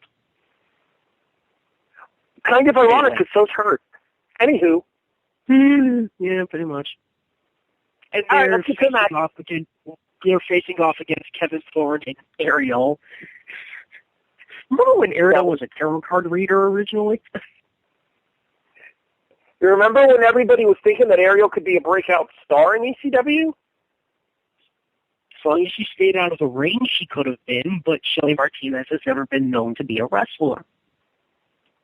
It's sad. The thing is she oozed charisma, but the one thing that she did not ooze was wrestling talent, unless you believe they're, never mind, not going to make any comparisons here, not trying to get sued for libel. Ariel Shelley was very charismatic in this character, but at the same time, it wasn't a character that fans wanted to see inside of the ring, and I don't think that the Kelly character was one that fans wanted to really care about inside of the ring either. I believe Kelly was only just at this point breaking away from Extreme Expose, which would have Layla and Brooke Adams meet Tessmacher. And the only real heat that this match had behind it at all was the fact that Kelly sent out well wishes to CM Punk for the main event. Exactly. So, you have, in retrospect, you have 3 heels in this match and 1 face. And the whole thing is one team is a cohesive unit, but it's not the team you want to win. The team you want to win, you only want half of the team to win, but they're not a cohesive unit, so it becomes pretty obvious that they're not going to win. And then they end up losing when, lo and behold, the bad half of the team ends up leaving and walking out and does the Strike Force dissension moment, and Kelly loses via a sweeping nothing. And I'm sorry, but you can call it an STO all you want, but that's what it was. It was a leg trick, nothing. Well, it was a goozle. Sure. There was a chokehold with the leg trick, hence it was a chokehold STO. I mean, technically. I'm being generous here. I'm not. You've been bitchy about this entire show. Folks, get used to this, because this is what you get when we have a show of this quality. Again, we'll talk more about that when we get floor ratings. Hosts on the show. What just happened? What did just happen? What did Sean say? I said there's nothing like having bitchy hosts on a show. Yes, I know. How dare they, Patrick? Anyway, but Max and Thorne could hold their own in the ring, but the problem is that you end up with a heel-heel dynamic, and let's face it, this may make me sound bitchy or not, but nobody would want to see that. The problem at the same point is people want to see Kelly because of the fact that she's the good girl, but she barely has a lick of talent and honestly never really ended up being that talented in the ring by a lot of people's, in a lot of people's minds. So this was strictly a storyline match. and that's all it was ever going to be. And no, but I will give credit. I will give credit where credit is due. Kelly eventually became something resembling competent in the ring. I wouldn't say she was completely competent, but she became something resembling competent. At this point, Kelly was nowhere near competent, and Ariel was not going to get an interesting action sequence out of her.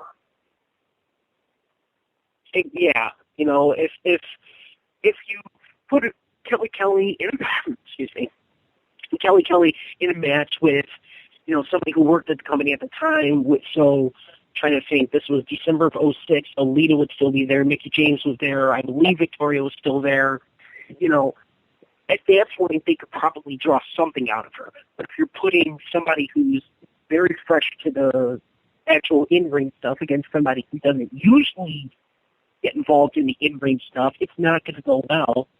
The actual, to me, bright point of this match was Kelly's debut on the final pin. So, I don't.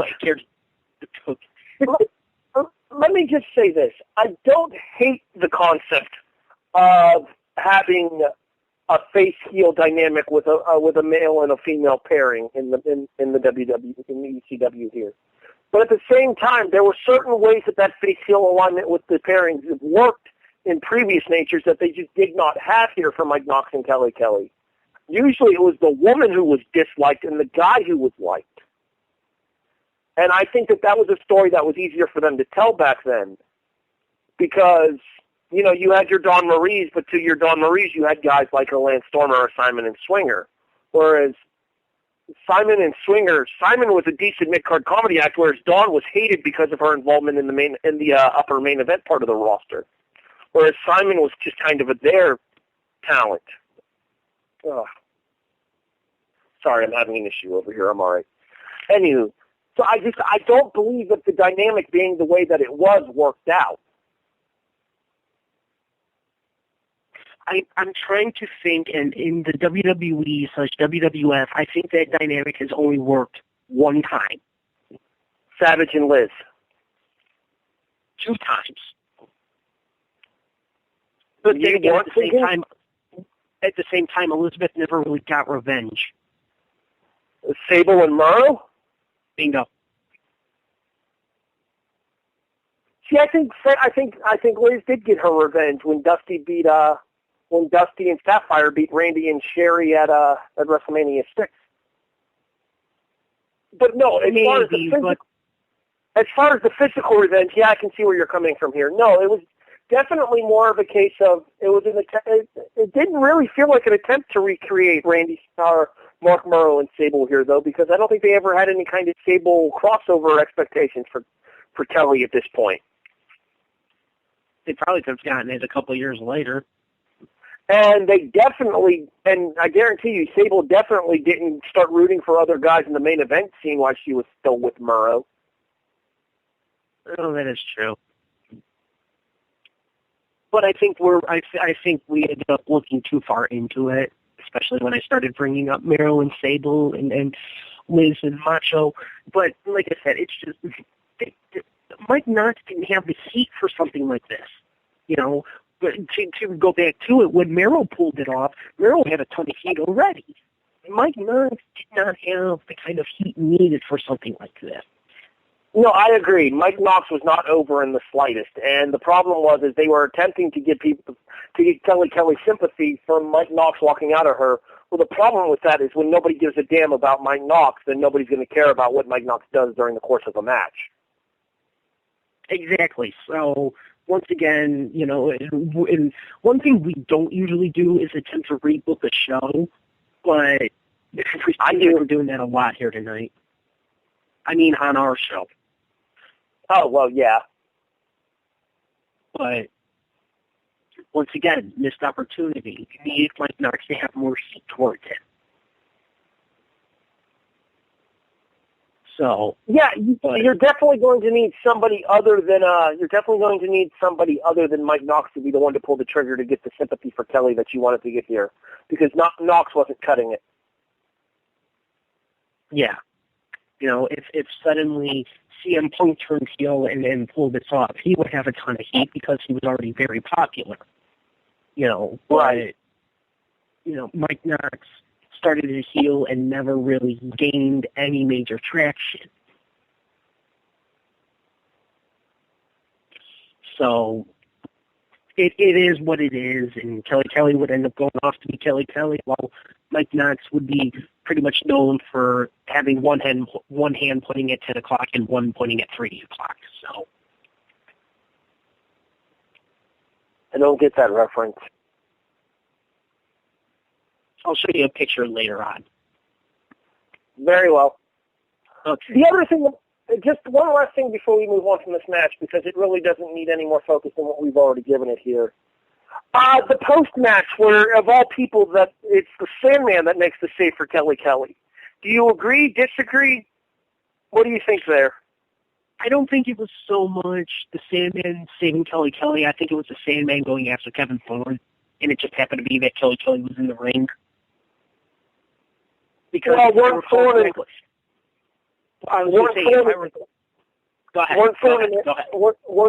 and Ariel still on the attack of Kelly at this point? Because I know Ariel can continue to be sold after the match. I think they were by the time Sandman's team actually hit. I think they still were attacking her, which I believe this would actually be one of the final cases of man-on-woman violence as well, because Kevin Thorne got his kicks in too. But I don't remember them doing anything with Kelly and Sandman after this, so I don't think it was Sandman saving Kelly. I think he was just going after Kevin Thorne.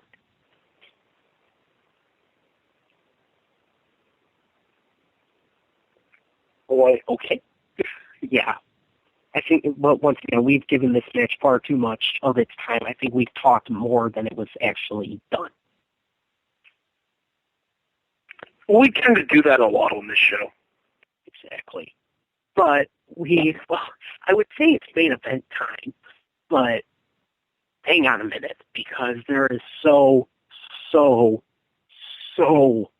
much stalling before this match.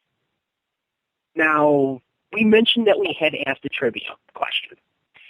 I got only one answer from it, and unfortunately, I'll let the guy know it was nowhere near close to the proper answer. I'll give him that now. Now, I want to ask you, Harry, real quick. To you, what is a decent amount of time, bell to bell, between a sub-main event and a main event? A decent amount of time for like a promo package and intros and, if there may be a little bit of stalling. What to you is a good amount of time?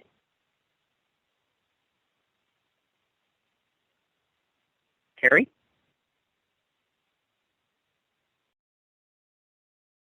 Okay. On a pay-per-view, you usually want to keep it around 10 minutes. 10 minutes? Sean, do you want to take a guess at how long it is between the bell to end the mixed tag match and the bell to begin the Elimination Chamber match? Do you want to take a guess? I already know the answer to this, so I'll refrain. So let's see what our producer has to say. Yeah. Was it that around like 24 minutes or something that you mentioned previously? Oh, you kind of gave it away. I forgot. I did tell you the answer. That's still ridiculous. But well, okay, I'll say this. On the DVD copy that I own, which is the WWE's official release, the amount of time spent stalling between the sub-main event and the main event is 24 minutes, 45 seconds, which is absurdly too long. You could have had at least one, maybe two matches in that time and still had gotten away with everything. And remember, folks, this pay-per-view is only 2 hours and 18 some odd minutes long. And they still found a way to stall for almost 25 minutes on the DVD copy. The DVD copy has a promo for Armageddon taken out of it. So the 24:45 is actually under the actual amount of time. I believe the actual amount of time is somewhere in the ballpark of 26 and a half minutes. I have it officially timed out over here. Closing bell for the mixed tag match is 1:24:34. Opening bell for the Extreme Elimination Chamber match is 1:51:18, so it's 25 minutes and 44 seconds. So there you go, 25 minutes. To me, that is just absurdly long. And I dealt with long periods of time with stalling, but this one ain't long just to fill time, because they knew that if they had cut it down to 10 minutes, it would only be a 2-hour pay-per-view. So they were basically trying to fill a time window with as much BS as they could possibly muster. And this was about the match that they could muster. Would you agree?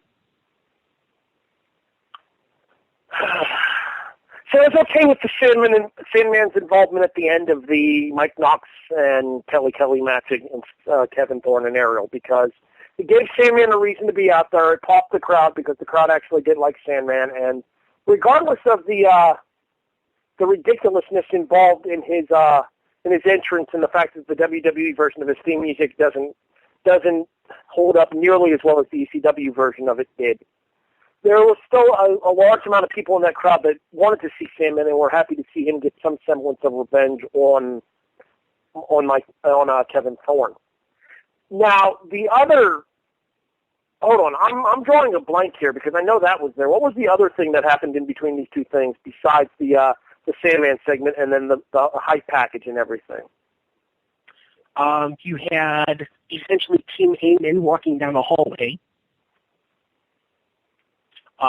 You had Michael Cole tipping out Armageddon, which would be exactly 1 week later. You had the explanation of the rules. You had a Heyman promo, which felt like a time filler. Then you had the cage lowering. Then you had the intros. So Heyman's promo, which led to the chamber coming down. That's what I was missing. Okay. But the thing is, he cuts the promo, and then the chamber comes down.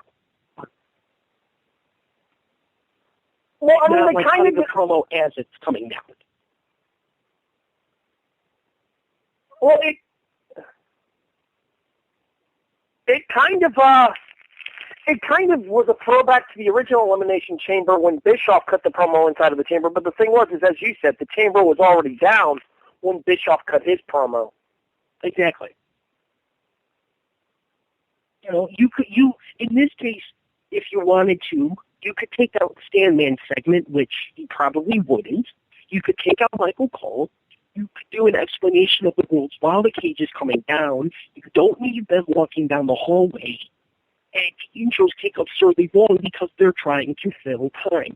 You could probably cut 10 minutes off of this if you really wanted to. You know, almost 10 full minutes without even attempting to. You could just have everyone go right into the cage. You don't have to have everyone pull out their weapon like they do. Okay, that sounded wrong, but you get what I mean.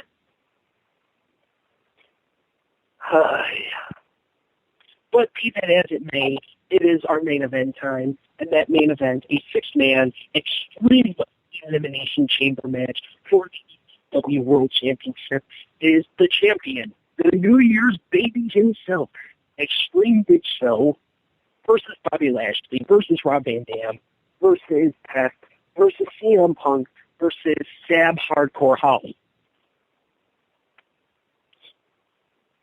He should have brought back Sparky Plug for this. It would have at least been interesting. No, nothing would have made this interesting.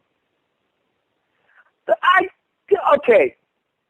Let me correct you here, because the first 15 minutes of this match are actually pretty decent.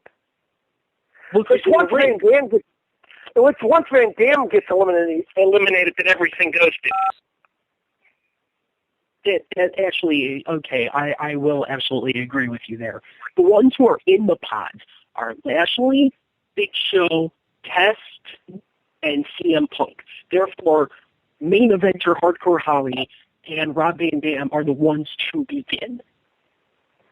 Okay, I'm actually all right with this, and the reason I say that, because I believe this was either right before or right after the match that they had on ECW, where Van Dam suplexes Holly from the ring through the table and splits his back wide open. I believe this would be after, because I think that was sometime in October, but I could be wrong about that. Well, you do more information about the match itself. The one thing that I didn't do when we ran down our quick results was the time of elimination, so I will do that now, and then I'll let Patrick give his thoughts on the match itself. All right. Rob Van Dam pinned CM Punk with the 5-star frog splash at 12:25. Test pinned Hardcore Holly with the boot, the what's it told you, at 12:44. Test pinned Van Dam with a flying elbow drop off of one of the chamber pods with a chair assist at 14:02. Lashley pinned Test with a spear at 19:40. Lashley pinned Big Show with a spear at 24:45. Two very questionable eliminations to start. A hell of an elimination to take out the last the last actual outright good guy in the match. Not the good guy because we say he's a good guy.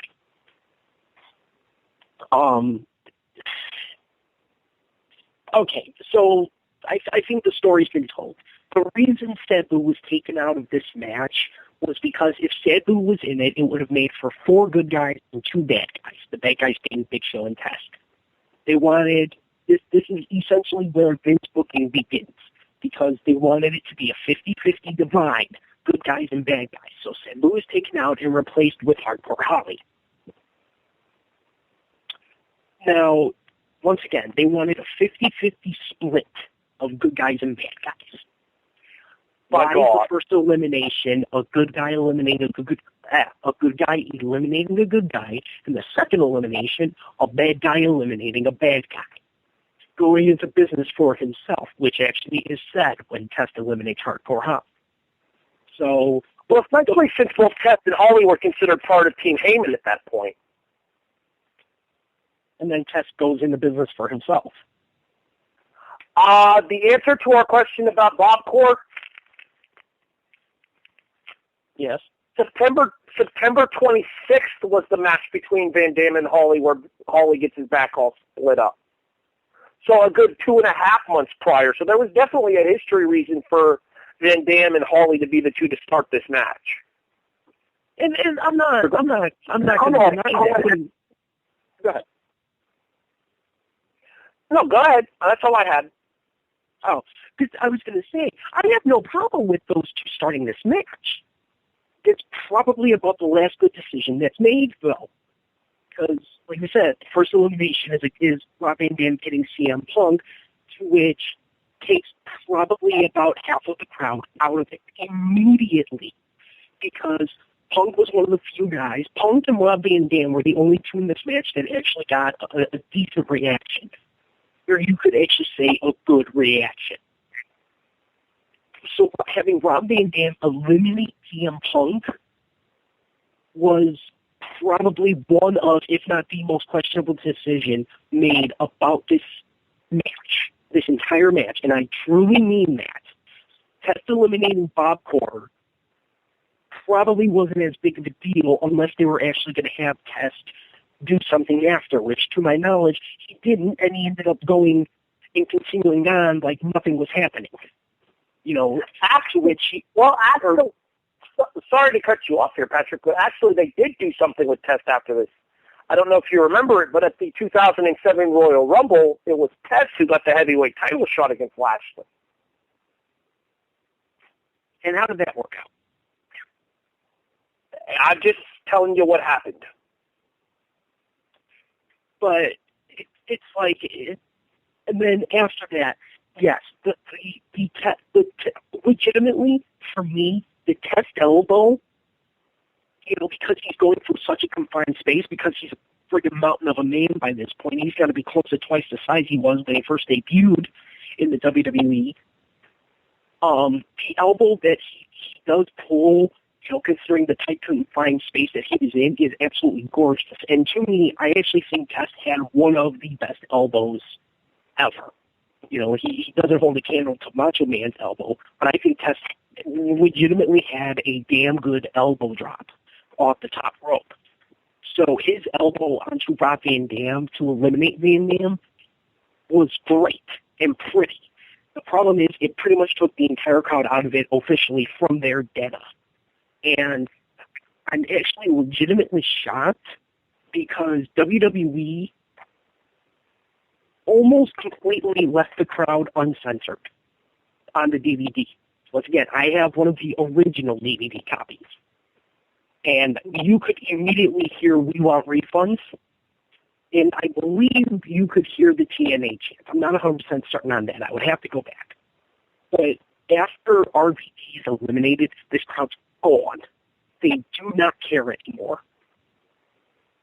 And then Lashley comes out to crickets and empathy, pretty much, empathy and empathetic cheering, because they do not care, because they know how this one's going to go now.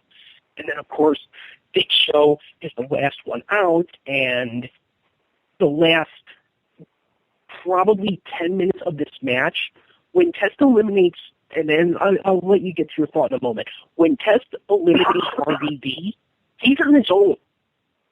When Lashley defeats Test, he's on his own.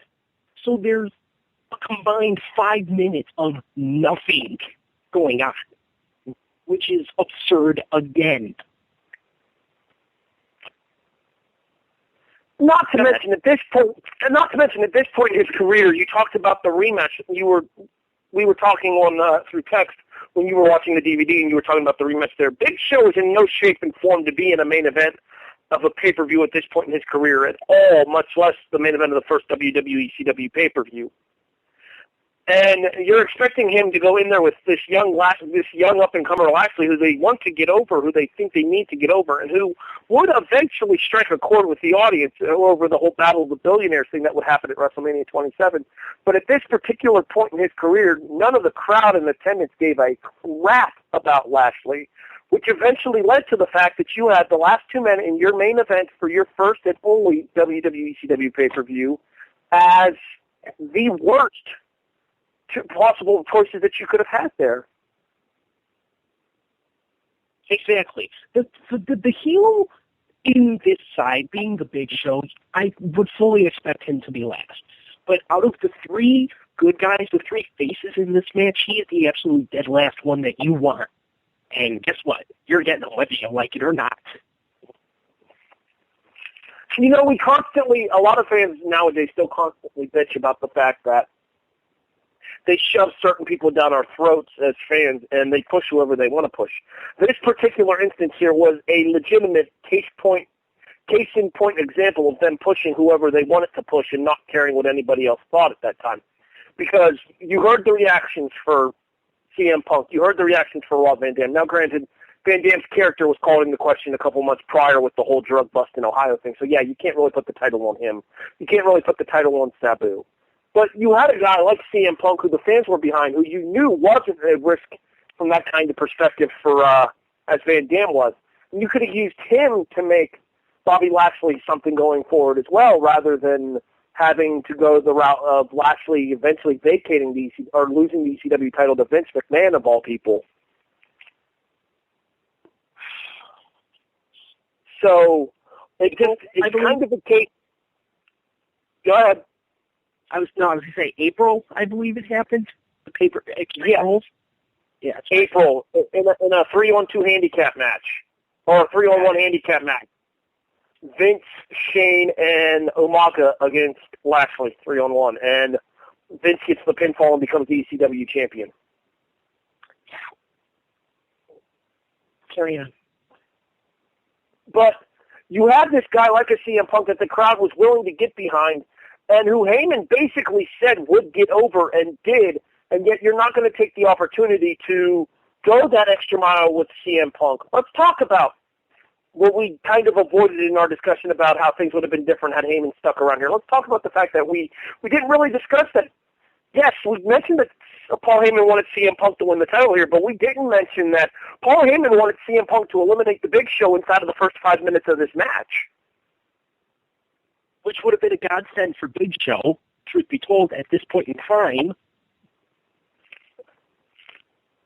And not to mention, it would have immediately established Punk as this huge big deal as he took out the champion inside of the first 5 minutes of the match, which is something that has never happened in an Elimination Chamber match before.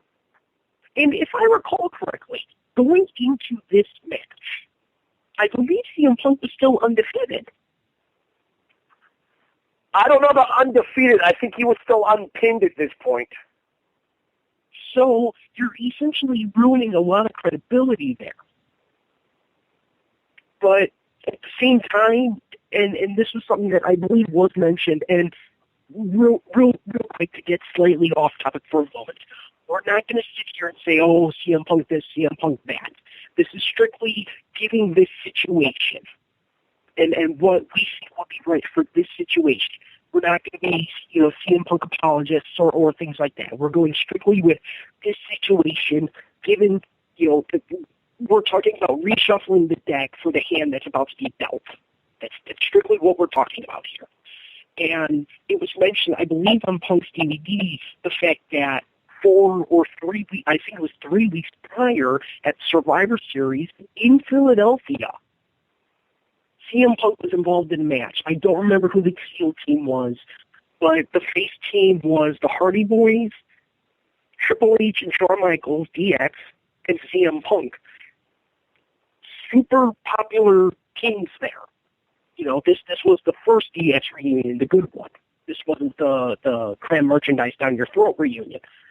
So you have Shawn Michaels and Triple H together. You have the Hardy Boys together. Who is that crowd cheering for?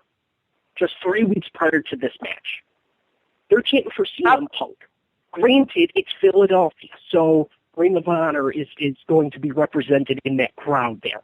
But at the same time, wouldn't you think that somebody being cheered who's new, young, has the ability, and he's getting cheered over essentially some of your top baby faces in your entire company, and you're not going to give him that shot?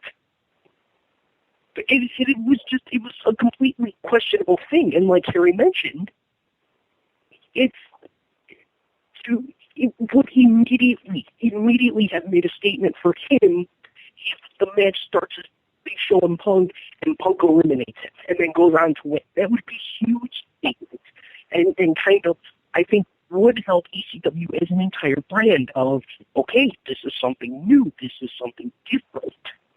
But they essentially pissed it away. Well, just as importantly to the point there, you mentioned the fact of it was Punk that they were cheering for in Survivor Series 2006 in Philadelphia. The CM Punk chants were so loud that they interrupted Triple H's "Are You Ready?" And he had to defer to CM Punk to do the start to the introduction before they would let him get it underway. So, as you say, it's one of those things where, yeah, we can rebook all we want. Hindsight's always 20/20, blah, blah, blah, blah, blah. But it's just, once CM Punk is eliminated, the win was taken out of the scale. And then once RVD is eliminated, the scale's essentially taken down. Turn out the lights. The party's over. And then there's pyro at the end, a very, very ECW-like pyro. Yes, because nothing said Extreme Championship Wrestling like a bunch of explosions. Not the kind of explosions they would want, though. Oh, there was definitely some explosions from this show. There was a couple explosions of diarrhea at the booking at this show. See, you do agree with me. I don't think we agree overall on the context of the show as we do so much about certain places. Look, is this the worst WWF pay-per-view of all time? No. I said one of. Is this the worst ECW pay-per-view of all time? Probably not. But could there have been so much more done here? Absolutely. And I think I think our discussion of what could have been done differently has kind of taken us this far, and now it's time to talk about what we would have done differently, as well as what we did like and didn't like. Let's go ahead and get into cash and trash, shall we? Well, really quick, because I do not want to linger on this. I did have a chance to take a look at the bonus features on the DVD copy. The bonus features are 7 things. 6 promos, one by each man in the Elimination Chamber, most of them whining and moaning, oh, that was my shot, blah, blah, blah, blah, blah. You know, Bobby Lashley being grateful for winning the ECW title, blah, blah, blah, blah, blah. And then we also get the rematch, which I believe occurred 2 days later on the following episode of ECW on Sci-Fi, and it's Bobby Lashley versus Big Show. Bobby Lashley ends up winning clean in the middle of the ring yet again, and, you know, retains the title and essentially ends his whole thing with the Big Show. And there were some things you mentioned about that match that I didn't realize at the time, and that was the fact that this would be the Big Show's final match in the WWE for how long? Until 2008, when we would see him for the Floyd Money Mayweather situation at WrestleMania.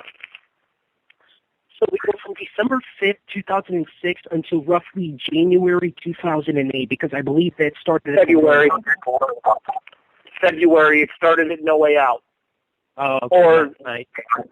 Elimination Chamber. I don't know if it was still No Way Out at that point. I think it was. It was either No Way Out or the Elimination Chamber, whichever one they were calling it then. But it was definitely February. And so you're looking at roughly 14 months without the Big Show. We'll cut it closer to 15 months without the Big Show, which is a long time. Yeah, I'm one of those people that doesn't entirely hate the Big Show. I wouldn't call myself a fan, but I don't hate him as much as most people do. That being said, at that point in his career, he had no business being the ECW standard bearer, and the only reason that belt was on him was because Van Dam was a giant screw-up. Yeah, Van Dam screwed himself over, you know, with that, as you mentioned, getting arrested in the drug bust when he was driving with Sabu, and both of them would be arrested. RVD would take the heat for it. Sabu kept his job. RVD would end up, you know, being suspended, or would end up losing both titles that he held at the time on back-to-back nights, and then would be suspended for, I believe, 60 days. Well, let's also consider that the other man that they wanted in the main event picture of ECW as well was Kurt Angle, and Angle would end up leaving the WWE in September of 2006. Because he didn't want to leave SmackDown, which I found weird. But once again, hindsight is 2020. He didn't want to leave Raw because, if you recall, wasn't he still? No, wait, he was on SmackDown by 2006. It was 2005 when he was feuding with Cena.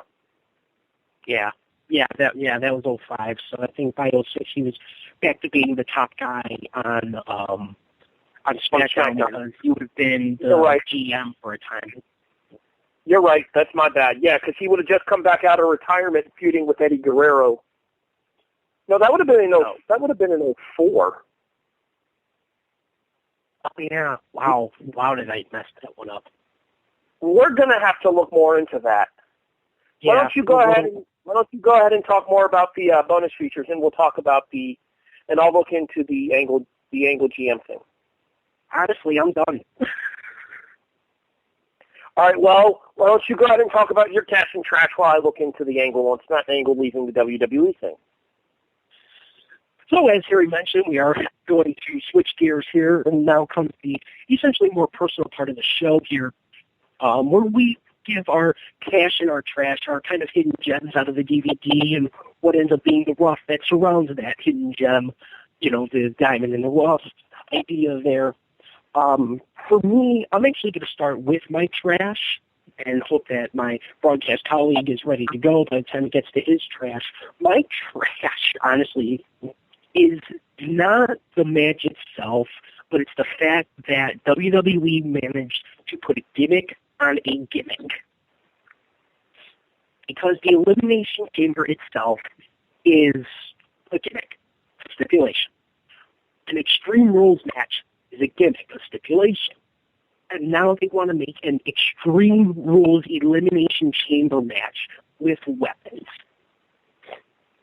And it is, in my eyes, it is absolutely ridiculous that they would do that.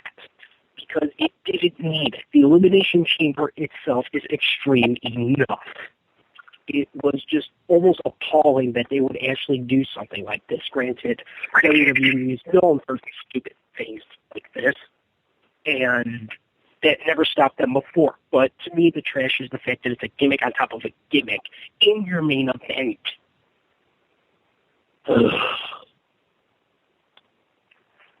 So we're starting with trash? Yes. By the way, Yeah, Kurt Angle's WWE release was August 25th, 2006. He debuted in ECW wrestling Randy Orton one night stand, as well as at Vengeance after debuting on the ECW brand on May 29th, 2006. So he was with ECW for like 3 months before he quit. But anyways, my trash isn't so much any of the matches. It's not so much any of the booking decisions involved. It has more to do with the length of the show. My trash is the fact that they expected people to pay full WWE pay-per-view price. I believe at the time when this pay-per-view happened, it was listed as either $35 or $40 for a show that goes 2 hours and 19 minutes. If I'm the fans in attendance there, the ones chanting refund, refund, I don't think I'm chanting that if the people that we want to see at the top of the card end up at the top of the card. But if I'm somebody at home having just paid $40 to watch a show and they're signing off air at 10:19 p.m., I am pissed enough. You're a little delayed there. Huh? You were a little delayed with that one. Yeah, close enough. Yeah. Agree or disagree? It's absolutely absurd for a pay-per-view that they're charging full price for to end more than 30 minutes before it should. Oh, no, you're absolutely right. I mean, people complain when WWE pay-per-views go 2 hours, 45 minutes now. And you're looking at a pay-per-view that went 2 hours and 19 minutes, and you're still paying full price for that? That's absolutely ridiculous.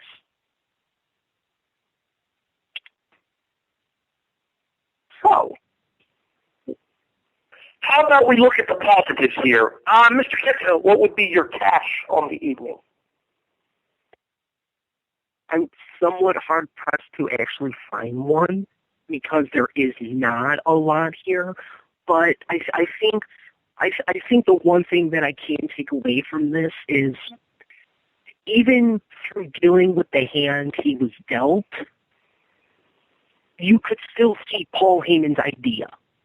And that was to try and get younger talent over with Elijah Burke and Sylvester Terkay and Daivari by means of the Great Khali and CM Punk. And he was still trying to build the next generation of ECW at this pay-per-view.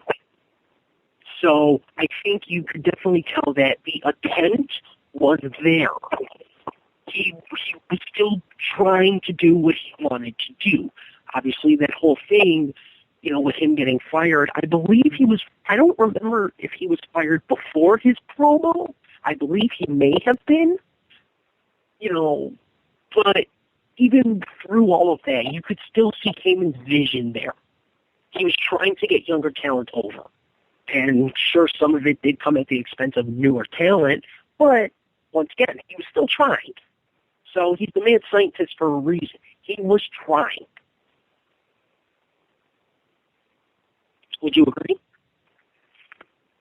I do to an extent, and the reason I say that is because there were better ways of going about it for the younger talent on this show.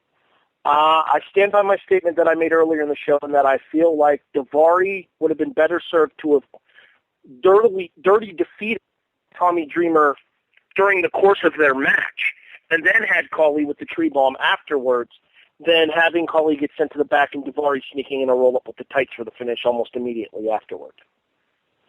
My So my catch for the evening is Joey Styles and Taz. And the reason I say that is because for the limited time that they were together as an announced team, it didn't last very long. So I believe Taz ended up leaving the company. For the limited time that they were together as an announced team, they actually produced some pretty credible work together, and they were one of the few bright spots on this show, keeping everybody informed about the reasons why everything was happening, letting everybody know the history behind certain superstars, and genuinely making Lashley's win seem like a big deal, even though I would imagine inside it killed Joey to know that a guy like Bobby Lashley was holding the ECW title when he knows himself that a guy like a CM Punk was much more qualified to carry that banner. See, I'm actually going to have to disagree with that one. I really didn't like their commentary. I think they were trying too hard, and I think at times they were actually granted for probably the right reasons, but I think they were trying to take away from the matches, which I don't think you ever should do. They kept hitting on like every female in the match. Ariel, Kelly, Trinity being involved, and it just seemed like they were gawking at them more often than paying attention to the matches that they were in. But that's kind of a different strokes for different folks kind of thing. So I would actually disagree with that one.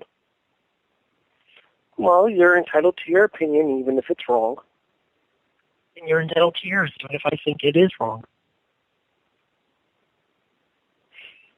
All right, what do you say we get into our best and worst match on the evening? Since we started with trash, how about in this case, this second go around, we start with the good stuff? All right. So we may agree. My best match is actually Matt Striker and Balls Mahoney. We won't agree. And the reason I say that is because I feel like this was an excellent avenue to get the heel heat that you needed for a guy like a Matt Striker, to get Balls Mahoney a big win on a pay-per-view setting, as well as to just as importantly get the character of Matt Striker over with the fan base, even though they had a limited amount of time to do so. Let me ask you this. Do you think this match would have been even better had they been given a little bit more time to tell the story that they were trying to tell in this match? Because I do, actually. I think if they had about 5 more minutes, I think it could have really gotten the point home. But like you said, I think, was this the shortest match or the second shortest match of the night? It is the third shortest match. It's almost exactly the same time as Davari and Dreamer. Okay, but I think if they had gotten a little bit more time, even push it to 10 minutes, I think it could have been a lot better. How about you, Patrick? What was your match of the night?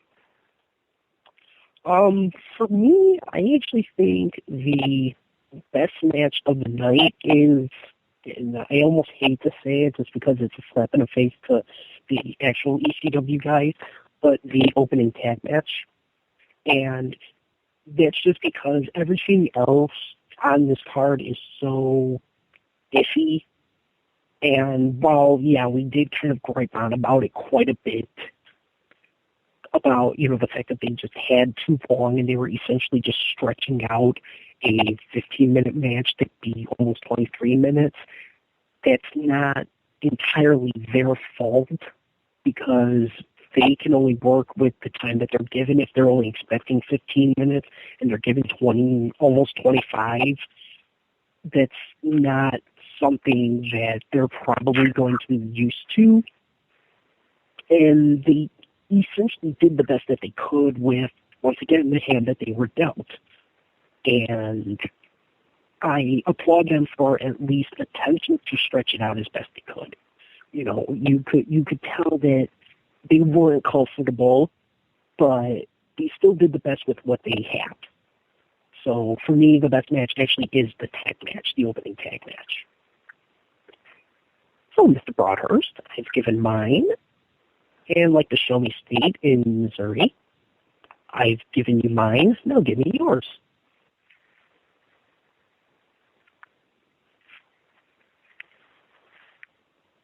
Are we still there? Yeah, I'm here. You got cut off there at the tail end. You ready for my worst match of the night? Yeah, sure. All right, I think we're going to agree on this one, and it's the mixed tag match. And the reason I say that is because Mike Knox, Kevin Thorne, and Ariel are all heels by proxy, even though there are going to be positive reactions for Ariel from the fan base just due to the fact that, let's face it, Shelly Martinez is hot. Oh, duh. Kelly was going to get cheers because she's an attractive blonde woman, and wrestling fans are rather predictable in the fact that attractive blonde women usually get over. That being said, out of the four of them, Kevin Thorne was the best worker, and he's nothing to write home about. A obvious story being told here, a very simple story to tell, granted, but an obvious story giving away a very telegraphed finish.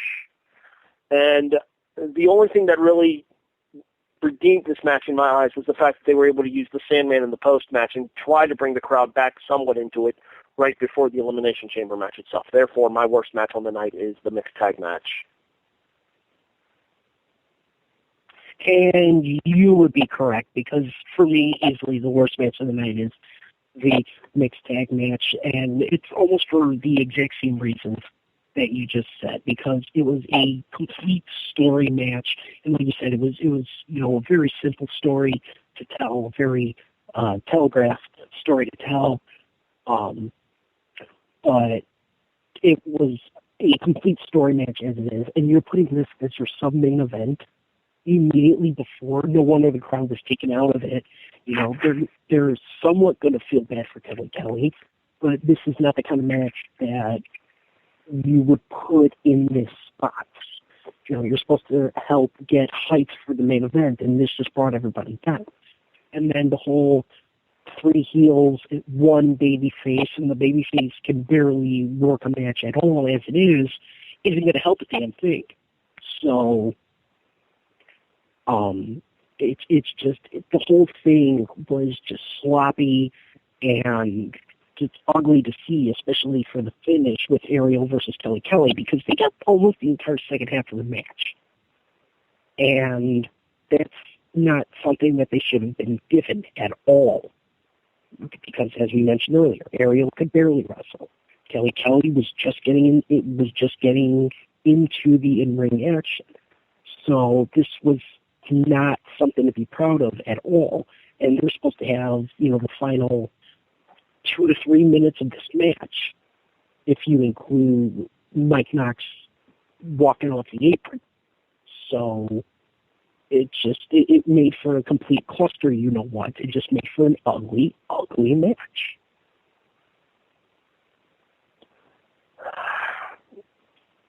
There was definitely signs of fan support for Kelly that you could see starting to form around this time. But at the same time, there was not nearly enough fan support for the fans to care about a 1-on-3 match that she was essentially in. Yeah. And as I said, he would eventually become something resembling a competent worker, but it wouldn't be for another couple years down the line. And she's on her own now. Exactly. So it's just like we both said, it made for just an ugly situation. All right. Speaking of ugly situations, I have a hunch we may make one right now.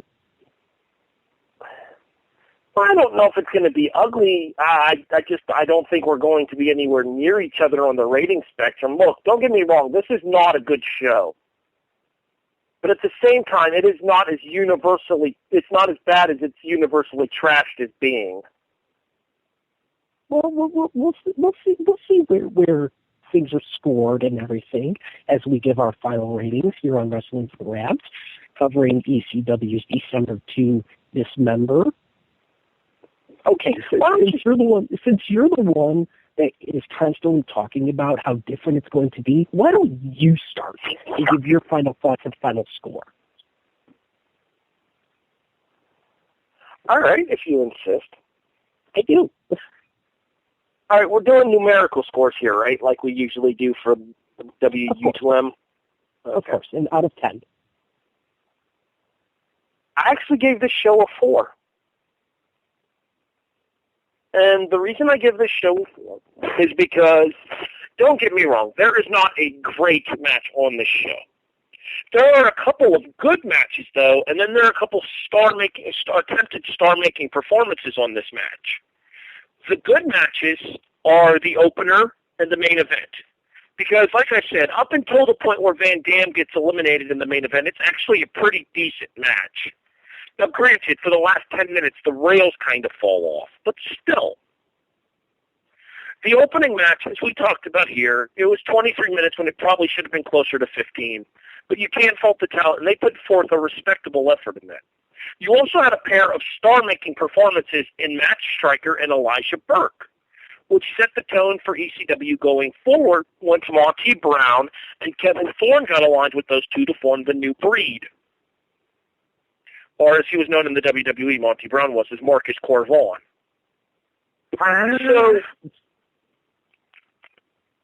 So the potential was there, and you could see kind of the light at the end of the tunnel as to where they wanted things to go from here. That being said, as I said earlier, this is not a good show. The last 10 minutes is arguably the worst closing stretch of the year 2006 on pay-per-view. Kelly Kelly and Mike Knox versus Kevin Thorne and Ariel might be the worst match on pay-per-view in 2006. The finish to Dreamer Daivari does nobody any favors, and we've already talked about the fact that they gave the opener probably about 8 to 10 minutes more than they should have. My overall final grade, based on all of the evidence that I have just provided you, for ECW's December to Dismember 2006 is a 4. Patrick? I won't lie. I was expecting you to give a 5, and we would be much further apart than we usually are, because legitimately my score is actually a 3 for almost legitimately the exact same reasons, which you mentioned was essentially my cash. Is you could see that they were attempting to get new talent over with Matt Stryker, with Elijah Burke, with CM Punk, somewhat with Eminem, even though the Hardys did win, but they kind of backed themselves into a corner as to who's the best tag team of the generation. You know, so the Hardys essentially had to win. So, like you mentioned, you could see where they wanted to go. You could see where they were starting, and the New Breed would not be very far behind, which in reality ended up not working out probably as much as they wanted it to. So, but you could see them trying to get newer, younger talent over. But as we also mentioned, the opening tag match was maybe 10 minutes. I'm stretching that long just to have a nice round number on that. It was probably 10 minutes too long, maybe closer to 7 or 8 minutes too long. The mixed tag match, as you mentioned, might be one of the worst matches of the entire year 2006 on pay-per-view. Truth be told, it may still be one of the worst matches I've seen, and I've seen some bad ones. And I don't think it's the worst match we've covered, but that's beside the point. I said one of. I didn't say the. I said one of. Maybe if we're doing like a little five worst matches, it might make that one. You know, there's still Anna Manushka and Awesome Kong that we've covered. So, you know, it's not the worst, but it's pretty low. And as you also mentioned, the final 10 minutes from Rob Van Dam's elimination, essentially, you could almost say the entire last hour. The terrible mixed tag match, the amount of stalling in between. Yeah, you get a few moments with RVD and Punk, but then you get the final 10 minutes. It might legitimately be the worst final hour of a pay-per-view. Definitely in 2006. It may be one of the worst in WWE's history.